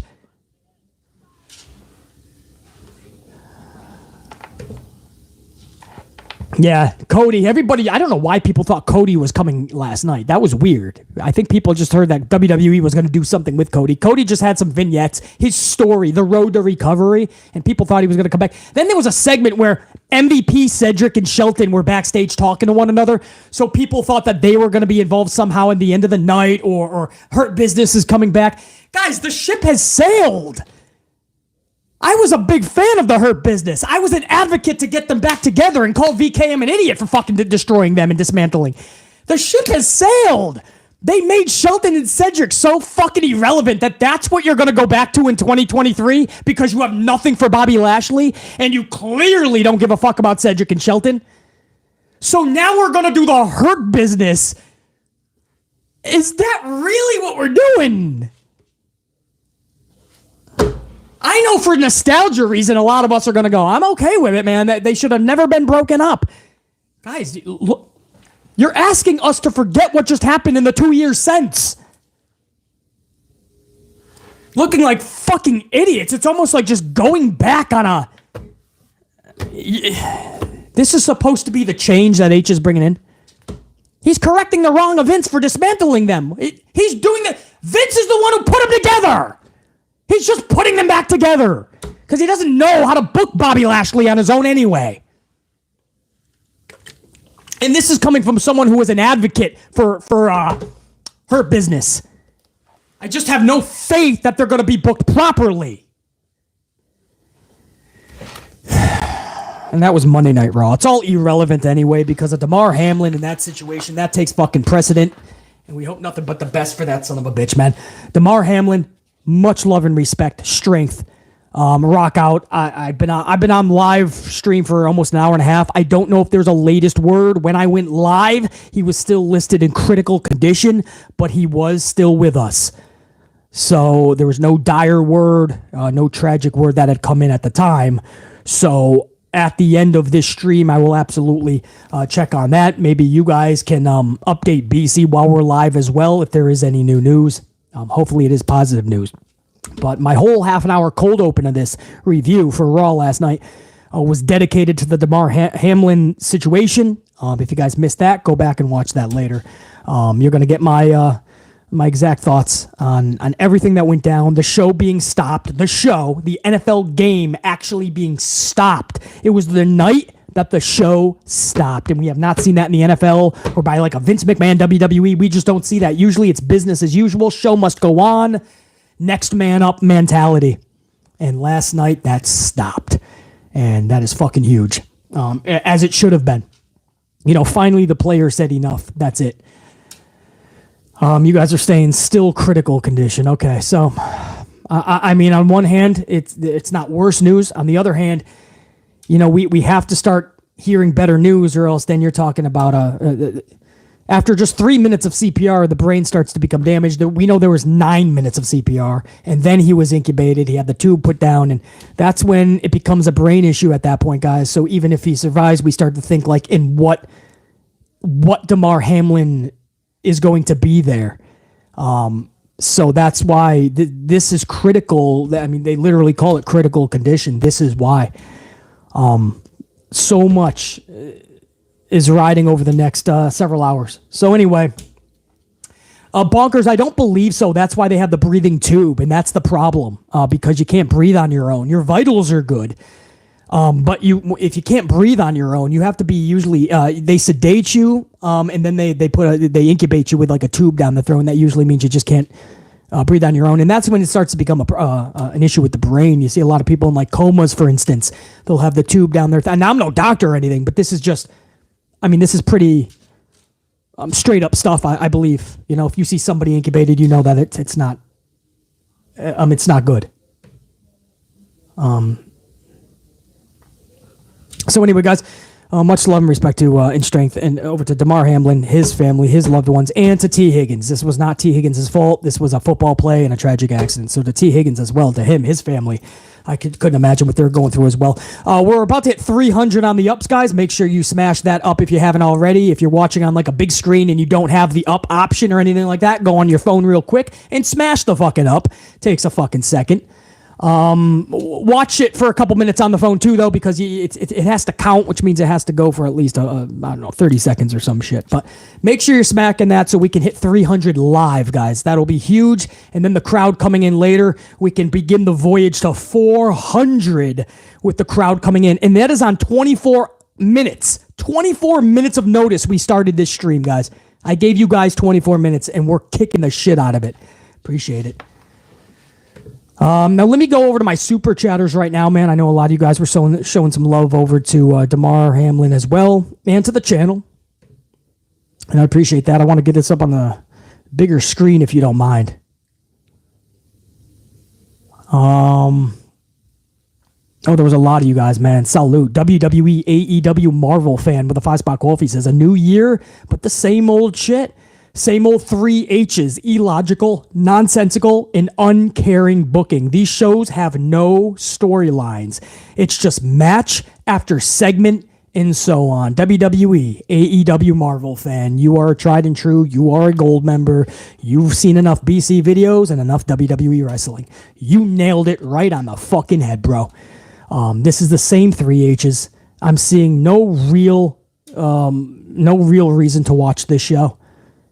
And it's just match after segment after match after segment. There's nothing fun happening. There's nothing to captivate us. There's nothing to have us talking spectacularly the next fucking day I can speak. Nothing has us hanging on the edge of our seat at the end of the show. Nothing. It started with a little bit of a pulse, and then it just haywire. Absolutely, brother. Christopher Blackshear, $4.99 quote for you. Christopher, also a gold card member, says, didn't watch Raw. I knew it was going to suck to kick off 2023. Royal Rumble season and the road to Raw 30th anniversary. Prayers up for Damar Hamlin. Christopher, prayers up as well. Coffee's up. Salute to Damar, his loved ones. And you're right, man. We knew this was going to fucking suck. Royal Rumble season, Road to Raw 30th, WrestleMania season. It's not going to become exciting unless they give us a fucking reason. Everybody said, once we get over the holidays, H is going to show you what he's been planning the last 7 months. Well, it's past the holidays. It's a Monday Night Raw. We're a few weeks before Rumble. And that's the Raw you gave us?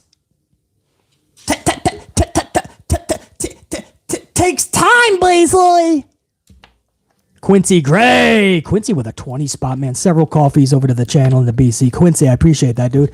Quincy says, I just now think about it. Even Cody or Sammy or The Rock takes the title from Roman, and they have a little feud.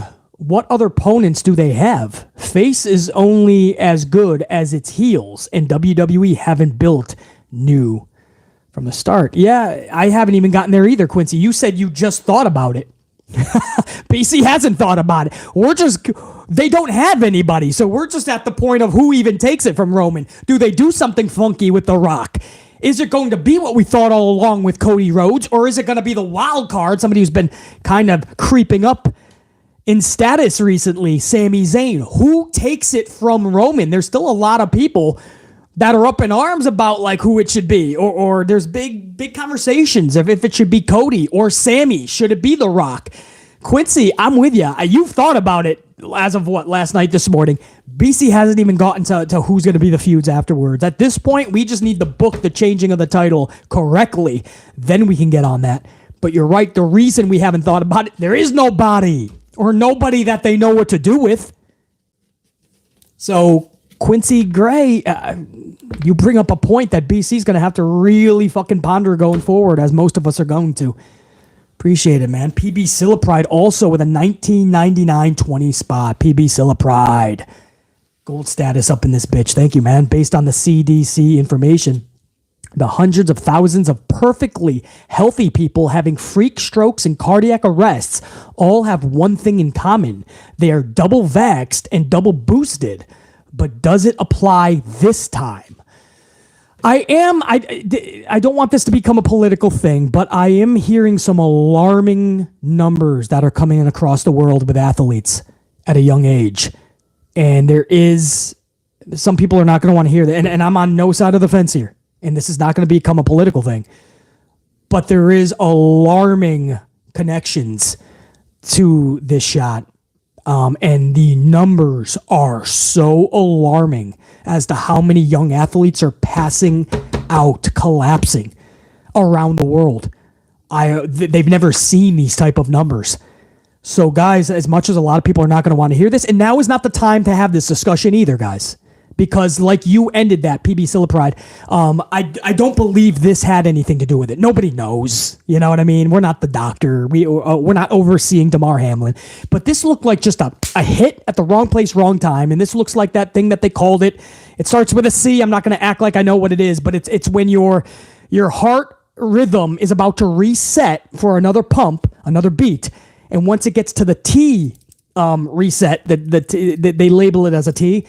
Once it gets to that, if you get hit at that moment, it can absolutely send your whole electrical shockwave out of place, and just you go into a cardiac arrest at that point. So I don't know though, but that type of situation that has nothing to do with like a damage to your cardiovascular system or anything like that. And that's why a lot of people are not putting anything to do with shots with this scenario. But that's the best I can. That's the best that I can come up with, guys. There is alarming numbers, but I don't think there's anything that could. Yeah, thank you, Santivia Major. Commotio cardio, if I'm saying that correctly. You guys can look that up, and that's what this looks to be. So I know a lot of people are alarmed that so many young athletes have been falling this year after the shot, and it's an uptick of drastic measures, and it needs to be looked into.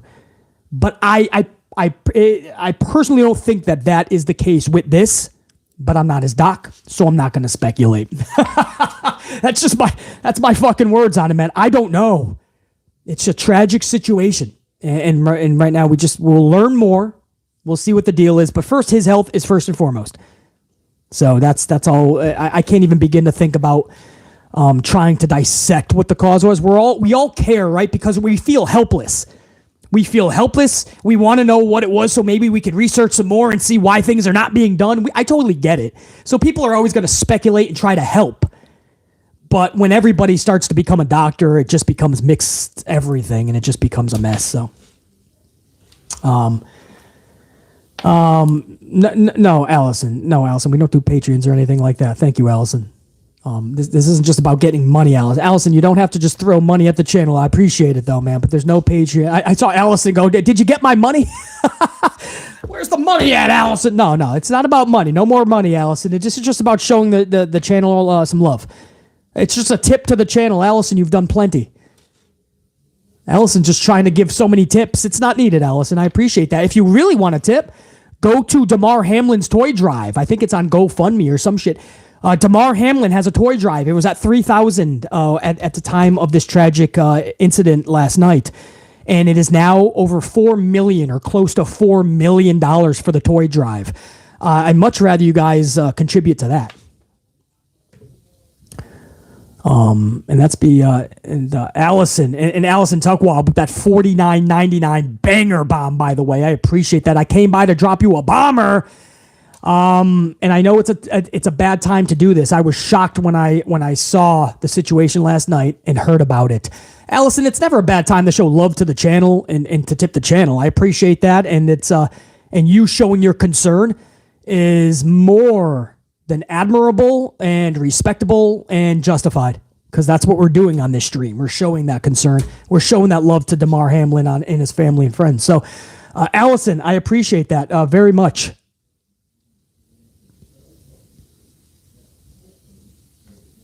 Yeah, King's Pokemon. You ain't kidding, man. It's the free things that are the most important. Just something just stopping by and popping that up. Smashing that up is all I'll ever ask for, man. If you want to tip the channel and throw BC a coffee because you respect what I'm doing, or you want to say what's up to BC, or hey BC, I actually love the content, here's a coffee. I love that shit, man. It's never needed. I'm fine. I'll have plenty of coffee every day, but it's always appreciated, man. I mean, that's it's a tip to the channel, but never feel like you have to. Allison, I appreciate that banger bomb. I know everybody was throwing you up the fucking the love in the chat when you sent that banger bomb, but I think I was in the middle of a rant. But Allison, I appreciate that. Allison Tuckwell also with a $19.99 says, I'd like to be a fan of your NFL team. It just looks like somebody wanted the game to go on just for the dollar. I am praying for Damar Hamlin. Yeah, I mean, it's big business, and I think the NFL wanted to continue the game, Allison, and it just was not the time to do that. Finally, we stood up as human beings, and we said no, and the player said, I am not going back on the field. I just watched this dude get CPR for 9 fucking minutes. I'm not playing your football game. And they stood up to the NFL, and the NFL had no choice but to finally call that game. SOS TDM 617 with a 2 spot. What up, SOS? Storylines and larger-than-life characters. Simple. Well, we think it's simple, SOS TDM 617, but to 3H's and to VKM, I think they know. They just don't care to give it to us. It's almost like they're just, even in 2023, they're going to fucking just fuck with us, and we'll take whatever they give us because they know the tried and trues will be there out of habit and hope. But what they don't understand is they're starting to lose those viewers as well. JB's Productions, 10 spot. Alexa Bliss is upset on Twitter and put her account to private. Followers only. Not happy about the criticism of her match last night and posted nothing's ever enough, huh? Yeah, she gets she gets a lot of heat online. I don't even know why she's online. Like, somebody like Alexa Bliss does not need social media or anything. She's a fucking superstar. She's always going to be talked about. There's no reason. And she keeps doing this thing where she either deletes the fucking social media or she sets it on private. Why even come back? You don't need that shit. Let them talk. As long as they're talking. Anybody in entertainment, I don't care if you're like a WWE superstar, a movie star, if you're a podcaster, if you got people talking to the point where they don't like you, I hate that guy, man, fuck him, man, and they're talking shit about you, they're talking about you.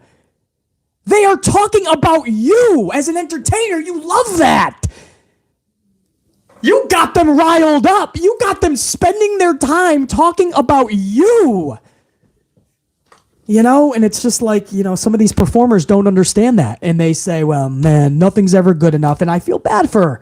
It was not a good match. They absolutely were getting frustrated with one another. But the storyline trumped the match anyway. And of course, this is where everybody just starts hating on the fucking Bray Alexa thing, supposedly, right? But it's only a fucking small little minority because the numbers show us that Alexa and Bray is best for business. So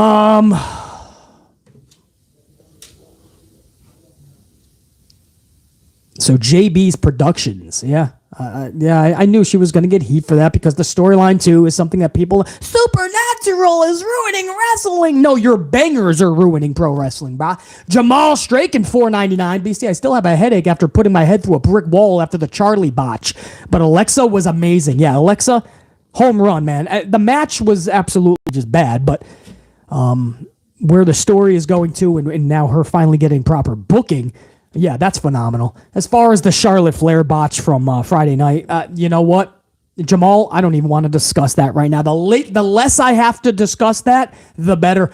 I've seen 1,000 SmackDown advertisements in the past couple of days. Do you know what they're all about already, guys? Charlotte Flair. All the advertisements. Charlotte back, Charlotte's champ. What's Charlotte going to do on Friday? Catch an all-new SmackDown on Fox. Fucking pathetic. Sheriff Rivers, 2 spot. Did you skip comments? Did you see Skip's comment? Oh, Sheriff Rivers, did you see Skip's comments on Damar Hamlin? Skip Bayless.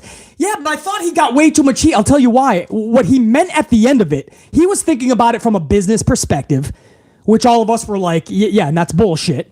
He was just saying, like, how do you go about postponing it? And everybody was like, simple. You just stop the fucking game, Skip. But he was just saying, like, how does the NFL come about doing it? And then at the end, he says, and now a big playoff spot or something like that, which now seems also irrelevant. And some people thought it was like, oh, now everyone's looking at the game like it's irrelevant. What the fuck? No, he was saying it's all irrelevant now anyway because of Damar Hamlin. So I understand he could have worded it better and maybe even shut his fucking mouth. Who knows? But this is not the worst that Skip has said in the past, believe it or not. And so a lot of people know that this is Skip being Skip anyway. But I'm not going to hammer him too hard. I see exactly what he was trying to say. He wasn't saying that the game should have went on. or that the game shouldn't be irrelevant. But I don't think a lot of people are going to want to hear that anyway. They have already began the process to fucking lay into Skip. So Sheriff Rivers, it doesn't matter what I feel about Skip. So many people have already began the process to fuck this dude up, and Skip doesn't give a fuck, though. Did you see Skip at 9:30 this morning Eastern time? Skip was back live. Shannon did not show up to work. I don't think Shannon wanted to be a part of this situation with Skip. Skip was back on the air doing what Skip does for 2.5 full hours. Skip is not going to be canceled. Skip doesn't give a fuck. But yeah, I did see that, guys. Sheriff Rivers. Ashley Steggles, 1799. I remember a football player named Fabrice Muamba suffering a heart attack a few years ago during the football match. The match was postponed until further notice. Oh, I don't know about that. Ashley, was that a soccer, what we call soccer in the States, or was it what we know as football here in the States? Ashley, are you still up in here, or does anybody know Fabrice Muamba? Was that soccer or what you call football? Or was that what I call football? JR9, soccer. Okay, I appreciate that. I know you guys call that football in the States, soccer football. So that's why I always get confused with that. Oh, so that was a big soccer. Oh, okay. Yeah, well, unfortunately, it's happening now more than ever since 2022, guys. And that's what has a lot of people talking about a lot of things that I don't want to get political about. And I don't stand on one side of the fence, by the way, either. You know me. I'm about facts. I'm about numbers, statistics, metrics. And I'm starting to see some alarming shit, and that's all I'm going to say about it. That's all I'm going to say about it. But, yeah, who was that? Ashley Steggles. Yeah, but hold on, years ago. But he made it through, or Ashley Steggles, did he make it? Was he able to survive that? Let me know, man. You can't just drop a bomb like that, Ashley, and not let me know if he made it through. Ashley Steggles. You never want to see it. Colin, $4.99. Some people already compared it to Vince back in 99. Well, the NFL wanting the show to go on? Yeah, I mean, it's all about business to these motherfuckers. Carlos Ray and a few others too. Yes, he did make it, and he's actually playing now, Easy E18. Okay. So he said, that will not deter me. That will not ruin my career. I'm going to fucking keep rocking. I love it. That's badass. Colin, yeah, absolutely. There's going to be those comparisons. Easy does it. 2-spot. Amp unit, what up? Easy does it. How you doing, man? Good to see you up in here. Wish it was on better circumstances for sure.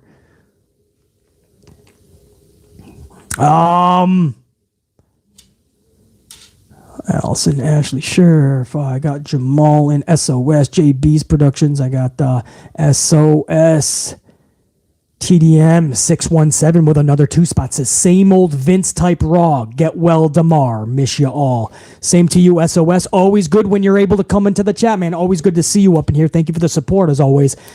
And absolutely much love, respect, strength, support over to Damar and his family, friends, loved ones. And as far as the same old Raw, same old Vince Raw, who told you it was going to be this way from day one of the 3H's era? It was me, SOS. That's not a pat on the back, but we saw this coming. If you know, you know. If you listen to the man on this platform who knows what the fuck he's talking about, like BC, you expected this, SOM. He been around long enough on this channel for sure. Jimmy Fingers 19 with a 519 and 1019. Few coffees over by Jimmy Fingers 19 says the love the Lord Hayes name drop, BC. Do you remember when Piper open hand slapped him on TNT so hard that he spun like a top? Kevin Patrick lulls me to sleep. I don't remember much of that, but I'll tell you something now, Jimmy Fingers 19. Whenever I have time, I got to catch that now. Lord Alfred Hayes, a lot of people don't even know that he was a wrestler before he got into the broadcasting, in the whole Coliseum video and the funny ad with Mean Gene Okerlund, Bobby Heenan, Gorilla Monsoon, Jesse Ventura. A lot of people don't realize, Jimmy Fingers 19, that he was a pro wrestler first, and then he became a legendary broadcaster. So yeah, I'm glad you love that reference, man. I always love the reference. Old timers, man, they were the soundtrack to our lives. And that's what pains me to see that the younger generation, their soundtrack has so far been Adnan Virk, Jimmy Smith, and Kevin Patrick. That is their Raw soundtrack for the last several years. That is sad. In 10, 15, 20 years from now, when we're talking about Hall of Fame video packages, and the hallmark moments, the monumental moments in those video packages are going to be called by Adnan, Jimmy, and Kevin Patrick. Man, what I wouldn't do for Lord Alfred Hayes days back, Jimmy Fingers 19. And Jimmy Fingers 19 also says, I missed the cold open, BC. Did you allude to the fact that what happened last night to Damar Hamlin on Monday Night Football made you think of how Vince should have canned the pay-per-view after Owen died? Jimmy Fingers 19, I did. I spent a half an hour on the Damar Hamlin situation. My raw, candid feelings on it, raw, candid emotions on it, and we talked about the pay-per-view situation with Owen Hart. And BC actually dropped a lot of my own maturity that was grown after last night and how I even look at that pay-per-view differently. So that was one cold open that you don't want to miss, Jimmy Fingers 19. Definitely go back and check it out. The first half an hour of this stream, we talked in depth about, BC just even learning, man. You're never too old to learn. And I look at things differently after last night from that pay-per-view and Owen Hart. Jimmy Fingers 19, as always, man, so good seeing you up in here. Chris Murray, 5 spot, 2 times in a few days. I'm catching the realest podcaster in the room. Woo! Woo! She's a queen! Woo! Look, everyone, she's a queen! Woo! Chris Murray, I'm glad you're catching BC second time of the week, and I appreciate those words, man. There definitely is no realer in this community than BC, and I appreciate you always, Chris. Love you, BC. Much respect right back to you, Chris Murray. What I meant the other day with Wardlow was flips while injured, in parentheses. I got you, Chris. I got you, dude. Chris Murray, man, it's so good seeing you up in here, man. I appreciate the words. Woo! Jack Brewer, gold card, 10 spot. Jack Brewer, what up, dude? At work now, but we'll catch this later. Alexa Bliss was the best. And Dom made me laugh. Yeah, Dom's playing it up beautifully as of late, dude. Alexa, easily the best part of the show, even though people will cry about it. Supernatural. I don't want to see her with Bray. Well, the rest of the world does. And as far as you're at work now and just stopping by to show the love to the channel and smashing that up, Jack Brewer, it's people like you that smashed it over 300 and we're headed toward 400 on the ups now. So, Jack, it's people like you, man. You're at work and still showing the channel love and respect. I can't appreciate you more, brother. And you're a gold card member anyway. So, Jack Brewer, when you do catch this back, man, after work, just know we're showing you the utmost in love and respect, dude. Appreciate it. Ashley Steggles, 179. BC gonna hit Timmy and Jerry with an IBS. There's just so much stupidity, man. And when it comes to pro wrestling and just a new year, I'm just not having it. You know what I mean? You just wake up and you know you're just not having it. You're just not in the mood for stupid people or just dummies, you know? And you're just booting motherfucker. You're not going to fucking discuss or argue or have a discussion. If it's just stupidity, you're just literally just gonna smash people in the fucking mouth. You know what I mean? BC's just been in that mood lately, and I love it. I love it.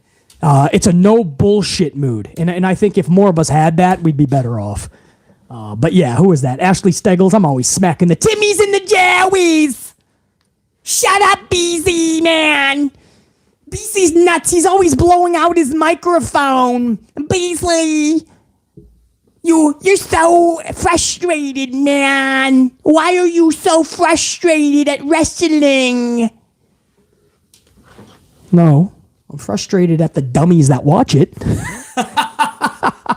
They're fucking alarmingly sad. Wrestling, the show, they just have me befuddled at how bad they can be. Anyway, Ashley Steggles. Jimmy Fingers, 19. Another 519. I think Dexter is awesome, but 3H's has failed him. Dexter came out to crickets. John Gargano. I love how you said Jimmy Fingers. Jack Gargano. At this point, if you didn't know Johnny Gargano, Johnny Wrestling in NXT, the way he's been booked, I could easily see a casual fan calling him Jack Gargano. But Jimmy Fingers 19 says Dexter came out to crickets. Jack Gargano, Cross, Scarlett feel dead in the water as well. Bronson hasn't been seen since his debut. You could go on and on. Munchkin or Munchies, whatever fucking Mia Yim is being called. She just lost a nonsensical tag match last night. Van Halen, who was once Sarah Logan, is fucking lost in the shuffle already. She was brought back to a VKM Classic name change, but nobody wanted to fucking Nobody wanted to blame Triple H for changing people's names. Now, it's okay. It's 3H's. If Vince changed their name, we'd be pissed. I'm okay with Munchkins and Van Halen. He's failed everybody. Bray Wyatt is the only fucking great return, and he was coming back no matter what. Whether it was Vince as his own, Vince solo, or Vince was tagging up with Levesque to make these decisions, Bray was always coming back. And Bray writes his own stuff. He just needs final approval. So, yeah, I mean, 3H has found a way to create damage to damage control. How do you fuck up damage control? It's Bayley, Io, and Dakota, three of the badass ladies in the world when it comes to wrestling. And after day one, they were fucking horrendously booked. 3H's has been horrendous. Paul, Triple H, Levesque has been, you might as well call him Triple L. Triple L. Lame, lackluster, loser. Triple L. Because he takes the L on this shit triple time. Triple L. Might as well. I see no fucking difference.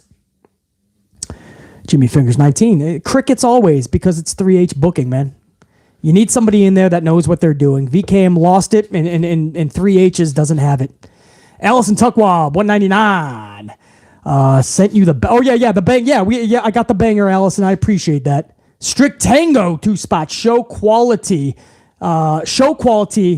be given preference over talent quantity. Yeah, strict tango. I see what you're saying there. So you put the quality over quantity. You could have 1,000 wrestlers on the show. The show, if you put 1,000 people on a boat, it's probably going to sink, right? If the boat's not big enough. This is one of those situations where less is more. Put the emphasis on the quality and a little less on the quantity. But strict tango, we've been saying that for I don't know how long, bro. Oh no, Triple L is catching on, huh? Triple L is catching on in the chat. Well, I mean, you might as well call him Triple L, man. I don't see a fucking difference, really.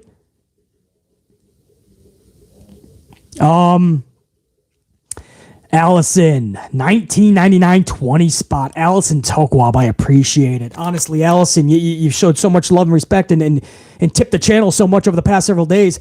I appreciate that. No more's even needed. I mean, honestly, find Damar Hamlin's toy drive fund and contribute to that. That will be fucking epic. That would be honestly amazing, Allison, because you've been an MVP on this channel for several live streams in a row now. Allison says UFC is better than wrestling these days. It's probably more entertaining because somehow they probably have better storylines in the UFC. Go figure, because that's actual combat. It's probably... I couldn't even fucking debate that properly with you, Allison. So you're not wrong. Kim T, 5 spot. What up, Kim T? I love Dominic. His promo, teardrop tattoo, and toothpick are giving Eddie and Razor vibes. I also love Naomi being in Japan with Sasha. Yeah, that's the latest word we got. We don't know how true that is, but we do believe that Naomi is going to be there live in attendance, but not wrestling. So we have to find more about that, Kim T. But it doesn't look like Naomi is signing with anybody in Japan. But yeah, it is pretty cool how she's showing up and supporting her buddy, our girl, Sasha. I think that is so cool. And yeah, Dominic, I say Alexa was probably the best part of Raw. Yeah, you could throw Dominic for sure. They should have done a lot more with the Judgment Day last night, though. Put them, Judgment Day, in the position that Bloodline was in, for sure.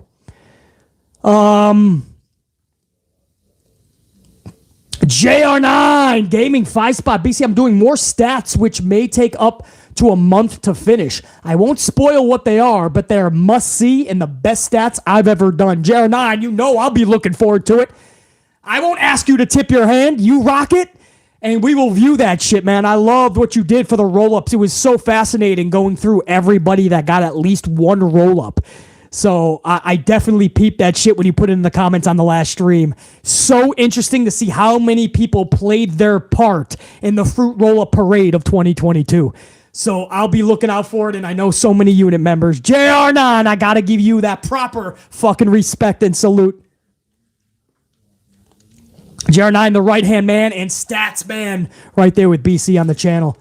And JR9 Gaming with a 10 spot says, expect more fans to complain about Supernatural Wrestling tonight after NXT, as Isla and Alba are having an Extreme Resolution match. I'm really looking forward to it as well as another good NXT show. So JR9, if you're still up in the chat, what's the match going to constitute? Let me see if I read that correctly. An Extreme Resolution match. So what does that even mean, JR9?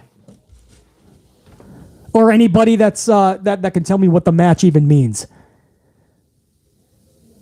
Or do we even know? Is this just something that Shawn Michaels is kind of... You guys are still loving the Triple L shit. Lame, lackluster, and loser. Because that's all 3H's has been since he's taken over, man. 3 L's. Triple L. JR9, my guess, it'll be like an Extreme Rules match with a supernatural finish. JR9, bring it. I'm going to fucking love it. I'll try to tune into it. I'll fucking try to make time if that match is on. But you're exactly right. Like you said in the Super JR9, expect more people to fucking cry about it. Supernatural is killing wrestling. No, it's not all the fucking bangers that we've seen for 10 fucking years that led to nothing. That led to a decline in pro wrestling viewership to the likes we've never seen before. No, it's the Supernatural.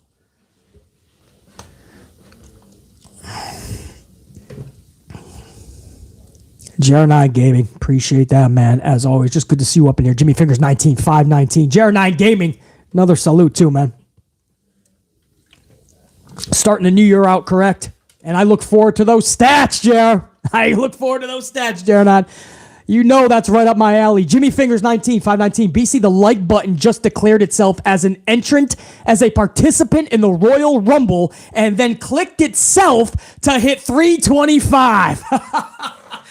My like button went into the Rumble, man, and you hit it 325. Well, guess what? Now we're headed toward 335 as we inch closer to 400. So an entry into the Royal Rumble helped the like button hugely. Jimmy Fingers 19.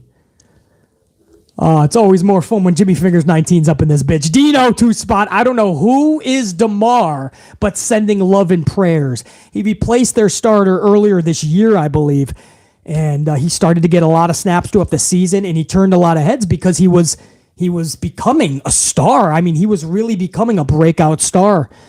This was his first real year of actual action, and he was a hard hitter. He did not shy away from a good hit. Justifiably so. He's everything you would want in a football player, man, especially when your star goes down and they go to a backup, and he was just it was the wrong place, wrong time, a direct hit, blunt chest trauma, and there was, it's called commotion, something fucking, I don't know, somebody can put up in the chat. There's a name for what happened, and it's when your heart is trying to reset, and unfortunately, you get hit right at the T part of the reset, right at the tail end of the reset, and you get hit. They see it in baseball sometimes when the ball goes back into the chest of a pitcher or a hockey puck goes into a chest or something. They see it a lot with that, a lot more anyway.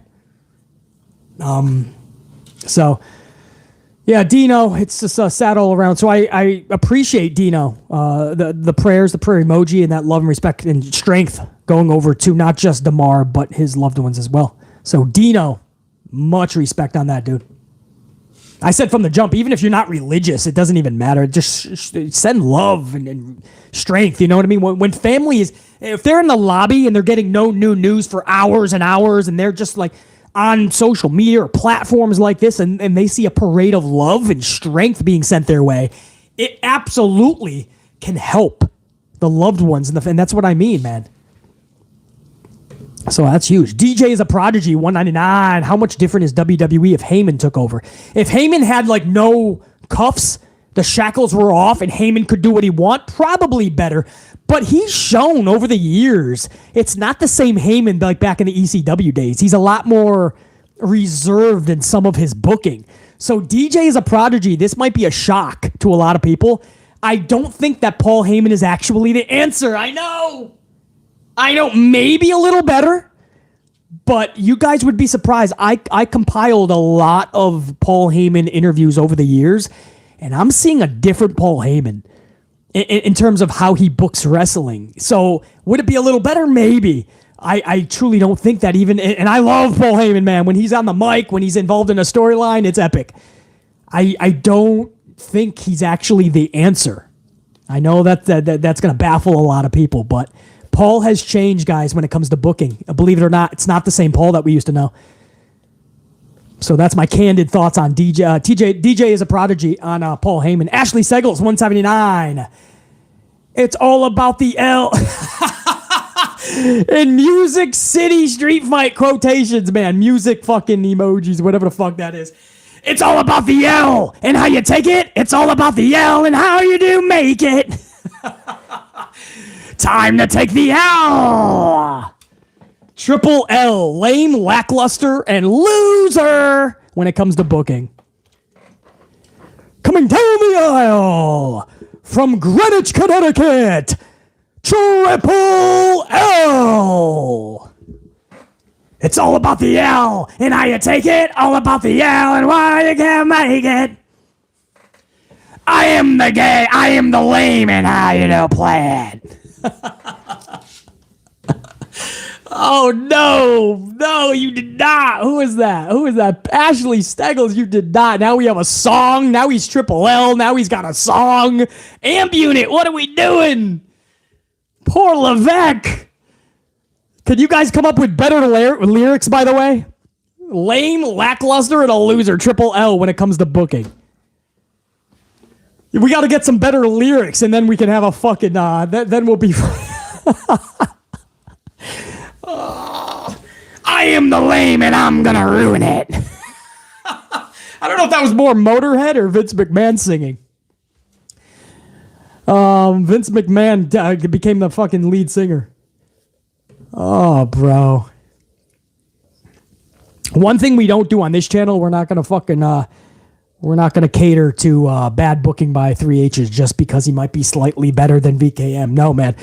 This is not how you start 2023. You guys know that. This was just a bad show. Hour 1 showed some signs of life. Hour 1 was a little bit of fun at first, and then what it led to was just stupid. So I couldn't even say hour 1 was totally good. And then hour 2 was just starting to go right off the tracks. Hour 3 was just fucking mind-numbing. I mean, the same Theory Rollins match we saw all of 2022, 18 times in the last 3 months. On Monday Night Raw, several fucking times. Add in Bobby Lashley, and we've seen it 46 times in the last 6 months. I don't know what 3H's is possibly thinking. And he had a week off. They didn't even film a Monday Night Raw show last night. And this is the best they started 2023 up with. You can't even make it up. Strict Tango, 2-spot. Who do you think will be the breakout star of the year? I just think Cody is going to continue what he started and be the guy. That's all I know. They're not showing me, and I know people that should be Strict Tango. But, I mean, 3H's, just like VKM, they're not even giving these people a fucking chance to shine. And we can say Austin Theory all we want. We've been saying Austin Theory, even when he was attached to McMahon. Now that he's the repackaged, supposedly, it's the same fucking Austin Theory. And I still can't get behind the fact of how they went about this new Theory. So I can't even get behind this motherfucker. It's the same fucking reaction that I'm seeing with Theory. So I can only say what we know for a fact. Cody, when he comes back, he doesn't even need 3H's. He doesn't need Triple L's approval on shit. Cody's going to come back, and he's going to say fuck you to 3L's anyway, to Triple L. And Cody is going to be continuing to be that fucking guy. Can Sami Zayn continue his momentum? See, Sami Zayn is much more dependent on Triple L's booking. The way that Triple L books Sami Zayn is going to decide how big Sami Zayn's push goes. Cody doesn't need that. Cody's going to be fucking huge, man. Strict Tango. So that's the most honest answer you're going to get from BC. On the breakout star for 2023, and I just don't see how. I mean, we just need people to start acting and being and feeling and being booked like superstars, or else this Raw show. I mean, who's the superstars on fucking Raw? Chat, real quick before I end the stream. I know we're 2 hours. I'll probably be getting low on battery soon, but chat, can you do me a favor, man? Who is you know how like in the 80s you had Hulk Hogan, Macho Man, Ric Flair, Roddy? I mean, you just had superstars, guys. Main eventers that truly were just larger than life. In the 90s, you had Stone Cold, Rock, and and Undertaker and guys like that. 2000s, maybe you looked at John Cena that way, or Brock, or Batista, or who the fuck knows. Maybe you looked at Eddie Guerrero and Benoit. Who knows? Who is it today? I mean, you want to say Rollins, right? But Rollins' booking has been so ass backwards. Playing around with the U.S. title for most of the year, dropping matches to Lashley in theory nonstop throughout the end of 2022, and now in 2023 losing again. Edge, yeah, JR9, how funny. Edge and Cody, two guys that don't even wrestle right now. Cody's injured. Edge is just time off. Minor injuries, but Edge is just like, he's just chilling right now. Yeah, no, don't even go to Carlos Ray. Don't even go to SmackDown. Just Raw. Like who's the person that when they come through the curtain, like we used to do for Hogan or we used to do for Stone Cold or Rock or maybe John Cena for you guys, even though that was way too 50-50. A lot of people just didn't want to see it. But who's the one that's just like when he comes through the curtain on Monday Night Raw, people catapult to their feet in awe, like this is huge, and they start screaming like they're fucking 12. Because I know the answer. You guys want to know what it is?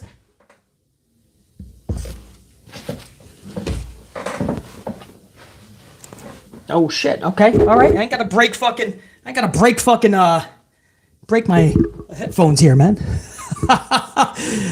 you guys want to know what the answer is? Yeah, you guys know exactly where I'm going with this. There is nobody. There's nobody, guys. There's nobody when they come through the curtain. We all have the ones we like. We all have people that should be. There's nobody today. Lashley should have been booked to the moon. He doesn't do it. They brought people from SmackDown last night. They don't do it. Look at the reaction that poor Drew McIntyre and Sheamus got. Crickets. A little bit of a pop when they saw them, and then by the end of the segment when the Bloodline was running away, and Drew and Sheamus are celebrating in the ring, the crowd was like, okay. I don't even know if they were clapping. Nobody, guys. Do you guys realize that there's nobody, if it's not Roman Reigns or like Bray Wyatt, who has people on their feet with their cell phones out, like in awe, right? Bray and Roman, those are both SmackDown guys. On Monday Night Raw, there's literally nobody. You're ending your show with a match we've seen 86 times in 2022. Austin Theory and Seth Rollins for the U.S. title again. Again. You have nobody, guys. There's nobody. How sad is that, bro? Edge is part-time, so some of you guys are saying Edge. Edge only wrestles like 2 times a year tops. You can't even say Edge, guys. He's not even a factor on Raw. So I know we want to say Edge. Edge is not a member. He's just not. You know, maybe he comes back and has a match at Mania and SummerSlam, and then he's gone again. You can't even say that. Cody, when he comes back, yes, he's going to have to be the guy. There is nobody else. There's nobody, guys. How sad is that? Like, I just, for everybody that goes, basically so negative, what an asshole. Yeah, I am. What are you going to do? Cry? Good. Cry. Here's a tear bucket. I'm an asshole. I'm negative. Fuck off. I'm going to be more of an asshole, more negative, just to fucking see you cry more. Bitch! So I don't give a fuck about name call. I don't give a shit. The point is, my words are so fucking true, and that's why you're going to watch BC no matter what, because I'm the only one who's going to deliver these truths to you. There's nobody. Sadly. Guys, I got most super. If I missed any, they're going to be in a list later, and I will get any supers that I missed later. I promise you on that. That'll be in a list later. But I think I got most of all. You guys showed up fucking massive, man. This went over 2 hours. So I want to thank my unit big time, man. I didn't know if I was going to be able to do this live today. And with the Damar Hamlin thing, there were thoughts that I just couldn't put on a recorded video. So I made sure that I made time. I only made about 2 hours. So I'm going to be a little late to everything else today. But still, the coffee shop comes first. I have to get new coffees. But this has been good, man. This has been fun, but also very just a good talk about the Damar Hamlin thing, and it was good to get a lot of things off my chest, and you guys feeling the same thing, and lots of, as I said, love, prayers, thoughts, strength over to Damar Hamlin, but his family and friends that are coming across things like chats like this, you know, while they're waiting for hours in a lobby with nothing to do and no news is coming in, and they're probably losing their fucking dome pieces, hoping that their loved one makes it through, and they're going on social media or they're watching vids or whatever to get their mind off things, and they see that kind of love That's why it matters, guys. That's why those prayer emojis. That's why the love and the strength in the chat. That's why it matters. I hope people understand that's what it's all about. So I appreciate everything, guys, as I always say to you guys. And until next time, we will rock it out again. I don't know if there's going to be a video tomorrow. If I'm able to catch some NXT, I'll try to put out something maybe. JR9's telling me there's going to be a kick-ass ladies match tonight with Alba and Isla, so I would love to catch that somehow, man. Damn. Before I take off, too. You know I got to do a roll call, right? Real quick. You don't got to fucking stick around for it, but I got to roll call all my gold members. All those green names you see in the chat with that gold card, that's next level amp unit status. So to JR9 Gaming, much love and respect, man. Gold card member, should not be shocked, holding it down. Carlos Ray, gold card status. Jack Brewer, Godswilla, Ash Sims, Jacqueline Robinson, Radar Rab TTV, Sir Charles, Sadiqa Flowers, Anthony Boley, and Ray Foreman, all gold card status. Movies 456, Clutch City Fan, Kim T, Jimmy J 145, and Kevin MD, all gold card status. Crimson Blue 82, formerly known as Archmedeus, Dante Jaron 23, Unique Butterfly, A. Merrick and James Miller, Sterling Range, Dev Owl, and Eric Leno, all gold status. D. Carre, Soldierman 1984, Lord French Fries, Mayhem, Saeed Parker, and C.J. White, gold status. Salute. PB Silipride, Deontay Thomas, Terrence Burrs, Willard Bayless, Sam Byers, and Dave Mealy. Need I say gold status. Jane Donnelly, Ashley Steggles, Richard Wade, DeMonte Mabry, DJ is a prodigy, Alicia Vukovic, Batty Banks, and Trina Scott, gold status. Christopher Blackshear, two-time, Patrick Charles, Thorsten Pachalek, Pimpe Seuss, Richie P, Janelle Layton, Raymond Caron, Kevin Johnston, Sabres News Consolidated, Nessie Sunflower, gold status. Discovery Metal Legion, Osea Weidman, Dino, Santivia Major, and Jared Kelly, all holding that gold card for the amp unit. Winbrook 11, James Shrimp Fajitas, G, a.k.a. True Life, the God, WWE AEW Marvel fan, K. Doherty, Christopher Blackshear, T-Tom, Renee G, all gold card status. Easy Does It, Network Guy Dave, Sheriff Rivers, D Stands Alone, Xavier 2882, and Eric Decker, gold card status. Guys, top guy, I'm fucking out. To my gold members, salute. To everybody that's not gold member status and you were up in this chat showing that love to not just BC today, but also to Damar Hamlin. Also to T. Higgins, who could use that as well. To the families, to the loved ones of these individuals. To every single one of you, man. Predator Kingdom, the Big Nangs, and so many others that I saw up in this chat, man. Maikai, Fury 9000, TKC4. Fourth one was up in this bitch. I had so many tried and trues, man. The wisdom of Charlie Grin was up in this bitch. To everybody that just took a moment to smash that up as we head toward 400 live on 24 minutes of notice. You guys are the reason that this rocks, man, and that this is so enjoyable to do, even in the toughest of times, like covering a subject like Damar Hamlin from last night.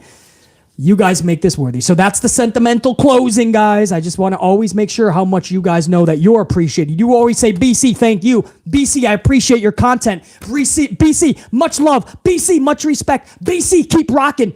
You guys, salute. Same to you. I'm out. Check you guys, man. To Damar Hamlin, rock, man. Stay amplified. To the family, friends, loved ones of Damar, stay amplified. All the best wishes, all the prayers, all the thoughts, all the love, all the respect, all the strength is being poured your way. We will find a way to make it out of that. We will find a way. Much love to Damar Hamlin. Check you guys.